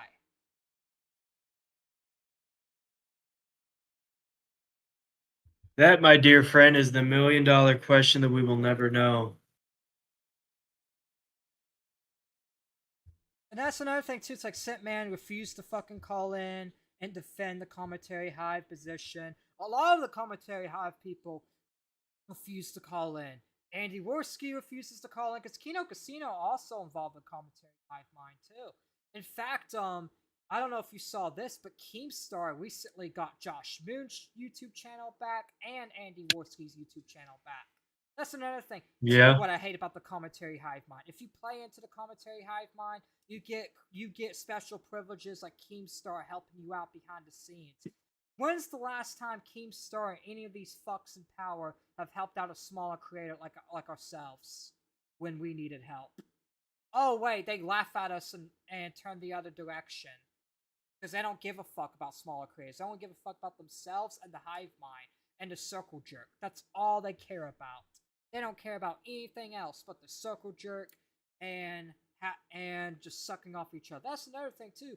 What do you think the goal of this commentary hive mind is? Just to prop up people like Keem and D'Orio and make them the most money? Like why does the commentary hive mind even follow people like Nicholas D'Orio, Keemstar, and all these people that they know will lie to their face? I don't know. Like, why do people like Chthonic Echo refuse to call them out because he has the thinnest skin on the planet, and he sucks them off. They all suck him off. Remember when Flatley and Turd Island and Small Commentary sucked off Xylee, said she was great, even though it came out that she was sweeping for pedos and shit, like Kid Behind the Camera? I don't remember that, no. But I could send you that situation if you want to look into it.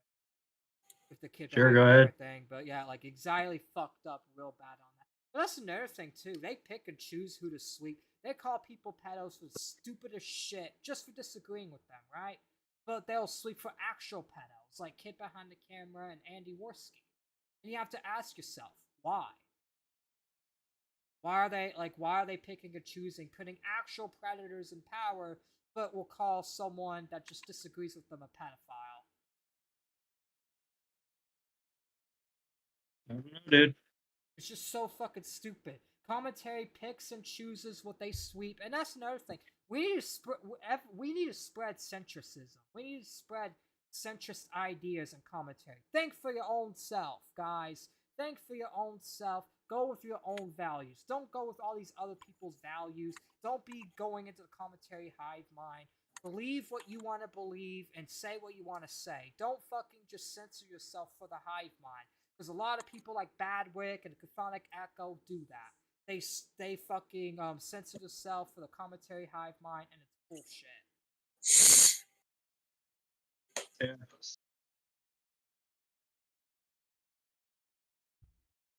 Like what are some big examples you've seen of people like just joining the hive mind? And I'll give you some of mine. I've already said a little bit, but I'll say more too. Dan? Some examples. Yeah, of like Augie RFC and the fucking the Willie Mac shit. Everybody automatically just went to go after Willie Mac when they didn't look at the facts first. Mm-hmm. At least when I covered it, I went at all sides. I didn't pick a side. I looked at the facts and gave Willie his W's and gave whatever. Like that's what you should be. Like you shouldn't even pick a side in this shit. Yeah. That's another thing too, and I feel like another example is Locale Live. Locale Live's the most shittiest shit ever. But there's commentators like Xylee, Tommy C, and all these other people, and Nick Diorio and all these other people that will say Locale Live is the greatest thing ever. Just to praise Daddy Keem. Because if they say otherwise, they'll get kicked out of the doxing chats. And they'll get kicked out of all the sweeping chats and everything that they're in. They'll lose everything. It's like a mafia. It is a mafia. It's like like they used to call themselves the commentary mafia back in 2020. And honestly, but they're not even a mafia. They're just a shitty group they're just a shitty Girl Scout crew that don't allow the cool girls in. AKA the people that suck the boots off 24/7. The people that will say that Augie RFC and Queeman are in the right to share someone's docs. So that's another thing too. Yes, did Willie Mac put his docs out there? Yes, he did, and he's an idiot for that. But that doesn't mean Queeman and Augie should be sharing that shit. Just because someone's stupid enough to share their own docs doesn't mean you should put that out there. And that's another thing. It's like and also that's another thing too. Didn't commentary used to be against doxing a while back? Now it's like everyone doxes each other at this point. Like they're changing the values for the worst. They're worse than the sector. Shifting the goalpost. Yeah, and the sector's supposed to be bad, right? But commentary is so bad right now that more people are going to the sector now just because the sector is more tame than commentary. Because commentary has more doxing, more false flagging, more of all that shit. Like has all that shit in it. That's why a lot of people. That's the thing too. Sector is not perfect. Sector has its own degenerate shit, but commentary has fallen below the sector, guys. It's below the sector at this point, guys. Like, am I wrong? Yeah. I don't know for sure. I mean, it seems like you're right on this because I've been noticing like a lot of shit going on in commentary that's kind of retarded. Like even Tommy Seesaw, he was like, yeah, Queeman and his community are doxers. Like, even if you didn't do it on purpose, you still did it on accident, I believe. And but he still didn't like go back and blur it, and I'll give him criticism for that too. But Tommy C's no better because Tommy C sold his soul to Locale Live. It is now Locale Live's full-time bitch once again. But that's another thing. He's not on the main show anymore like he used to be. He's on a side show. He's literally on the worst rating shows, and he's letting Keem do that to him. He's letting Keem belittle him. It's a subhuman. That's why I have no respect for Tommy, because Tommy refuses to speak out, and Tommy C is a bitch to Keem. That's why I'll never have respect for Tommy, because he's a bitch. Bitch C. Bitch C coming in to suck on Keemstar's balls and do what Keemstar says and run shitty shows just so his shot for the point community can come watch. Because he has nothing else. Back to bed. I need to find the source for that soundbite. The I love cum. Duck and Keemstar ball. The I love cum line. I need to find the source for that. So Yeah, I and can put it as a rip the soundboard. audio. Yeah, put it as a soundboard because it's really a funny soundboard. But that's another But that's another thing too. It's like Tommy C is just fucking. He sold his soul, and that's why I don't have respect for him. What is our favorite nickname for Tommy C? Plumber C, bitch C. Bitch C. Bro, there was one that's so fucked up. You ever What? heard of the one that was? Yeah, do you want me to say it? CP, Tommy CP. I think that came from the sector, Bro. actually. Yeah, I think so, but like that's fucked up. It is fucked up, but Tommy C is known to falsely accuse people of that too. So is his daddy Keem, and he sweeps for Keemstar full time again. I don't think Tommy C actually has accused anybody of false CP, but I do know that Keemstar has. Tommy C called this kid named LT Cobra a pedophile. Oh yeah, that's right. Yeah, so I don't think it was an accusation. I just think LT Cobra was being a little bit of a fag, and Tommy C was mad at that. Still, though, doesn't mean Still doesn't excuse it. Yeah, exactly. Doesn't mean you should call it like he was a kid at the time. Like kids are obviously going to be. Okay, Triton. Okay, Triton. I know, but like, says I believe it was something like this. Like, say I talked to Glitch and he pissed me off for a second, and I'm like, "Oh, you fucking pedophile." Okay, that's I believe different. it's like, That's yeah. different. Hold on. You know why? Because he's not a kid. That's an adult. That's a grown ass man. Wait. So how is it serious if we're accusing a kid of being a pedophile? Like, kids can't be pedophiles. I know, So but like, why is it serious? But still, No, they can get in trouble for CP charges. Yeah, and not only that, but Tommy C was just. He wasn't doing it in a joking way, or he was just doing it in a. Yeah, he was just doing it to be a dick. Yeah, he was No, of course not. He was pissed off. Yeah, Of course not. He was fucking But that's the pissed. thing. When I call Badwick a pedophile for defending Andy Worski, people want to call me out. So yeah, how's that fair? Yeah, well, I honestly don't think Tommy C was like actually being malicious with it, trying to ruin this kid's life. I think he was just pissed off. But I said the same thing about Badwick, and I still got flack. So that's how you know commentary doesn't care about standards. Like and I'm not talking about you. I'm talking about commentary in general. It's like that's the thing. I have no personal issue with Badwick. I just don't like how he just doesn't call out Andy Worski. And I know you're not really looking in a sector like that, but I feel like if you're gonna associate with Liana, come at me, bring up the Blade Shoot thing, and bring up all this shit in my past that doesn't matter, then you should call out Andy Worski and Liana Taylor. That's just my opinion. I have no personal issue with Badwick, but I just have that slight little. And that's fair.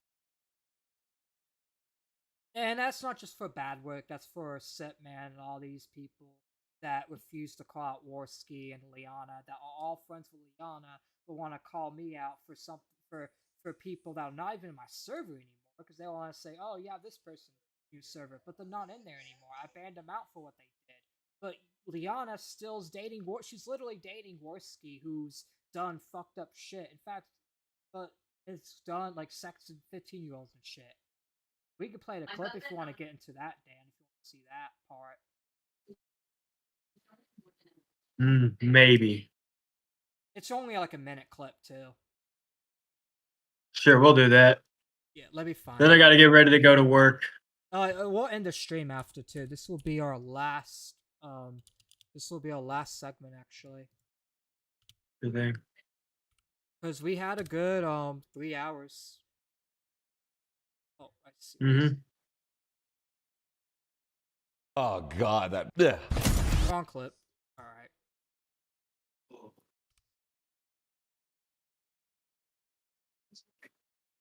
Oh, it's on Twitter. Let me look.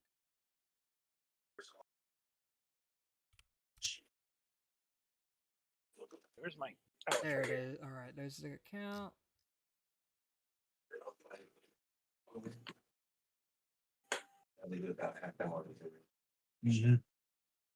October 2000. All right. All right, so I'm gonna put this on stream. 15. Done. All right, can y'all see it on the Discord, the video? Yes. All right. Yes, sir. And I think the stream could see it. All right, ready? 3, 2. Hold on. 3, 2, 1. On the 16th of October 2018, Kino Casino's Andy Worski was caught having sexually charged conversations with a minor on Snapchat. Found her through Twitter and through an old YouTube account. We found out who she really was, and we got her real age, and she's 15. Well, it turns out. See, the guy that was talking in the background was trying to help Andy clear his name, but he said the girl was. But the guys that were defending Andy confirmed that the girl's real age was 15, being that Andy's fucked up. Even Andy's sweepers couldn't sweep it up back then. The fact that this guy hasn't got caught out for this is really, really disturbing.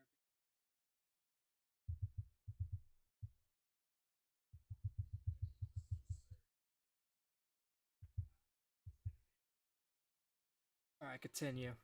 15. Well, it turns out that she is actually a 15-year-old girl named Tanya. She is in middle school, I believe, or she just finished middle school in Houston, Texas.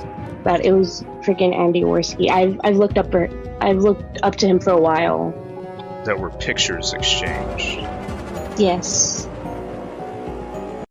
Once you exchange pictures, there's no going back. Yeah, there's no going back at all. And see, like, there's people that we know in commentary that have been canceled for less, and Yeah. it gets worse. Were these explicit pictures? Yes, they were. Explicit video? There's explicit videos too, yes. The message. Yikes! Explicit videos too? And this guy still liked in commentary. This is why I wanted to bring up in the hive mind thing, because look, people want to call out people like Flamenco for less. Like, Flamenco got canceled for less. Just show Andy Worski knew she was in school, even going as far as. Look, oh my fucking god, I could stop by your school, be a volunteer or something. Go by as your cousin and oh my, fucking the broom closet quick, or like pick you up in the parking lot. Guys who like to go, who that guy, and as we could drive away, you'll hold it to my head. This is what he said to a 15-year-old child, guys. And Flamenco got canceled for Lolly, and that's the thing. Lolly's bad, yes, but this is worse. Way worse. To fantasize about volunteering at her school to have sex with her in a broom closet and getting a blowjob as he picks her up after school. Yikes.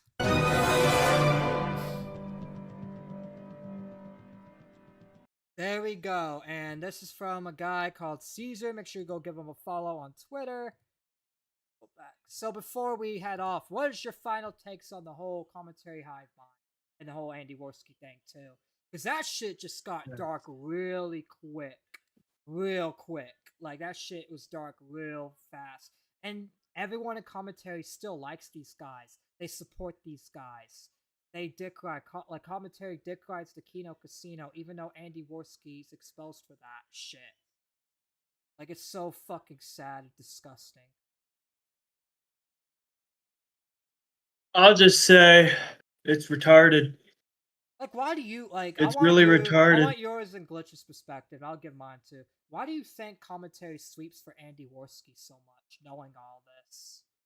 Probably because he makes them a lot of money. Mm-hmm. And not only that, but he also cheerleads for them, and he does what they say, and he's so stupid because he's coked out all the time that he'll literally just say yes to anything Keemstar or Dioria or any of the higher ups say. Like, it's just fucking stupid that these guys have gotten away with this for so long, and nobody's called them out for this at all. Like, nobody's called them out for this shit, and Andy needs to be called out. In fact, I'm doing a documentary on Andy Worski that'll come out 2026 that will expose more of this shit and expose more of his past, because there's a lot more shit. The Andy Worski lore gets deeper and deeper. In fact, we'll cover more of it on streams when we need to cover shit like this, the commentary hive mind, because this shit really needs to be brought to light and we need to wake people up. In fact, we've been waking people up. And we're going to continue to wake people up. We're going to continue to convert people into the actual true side of righteousness and truth instead of commentary, bullshit, and propaganda.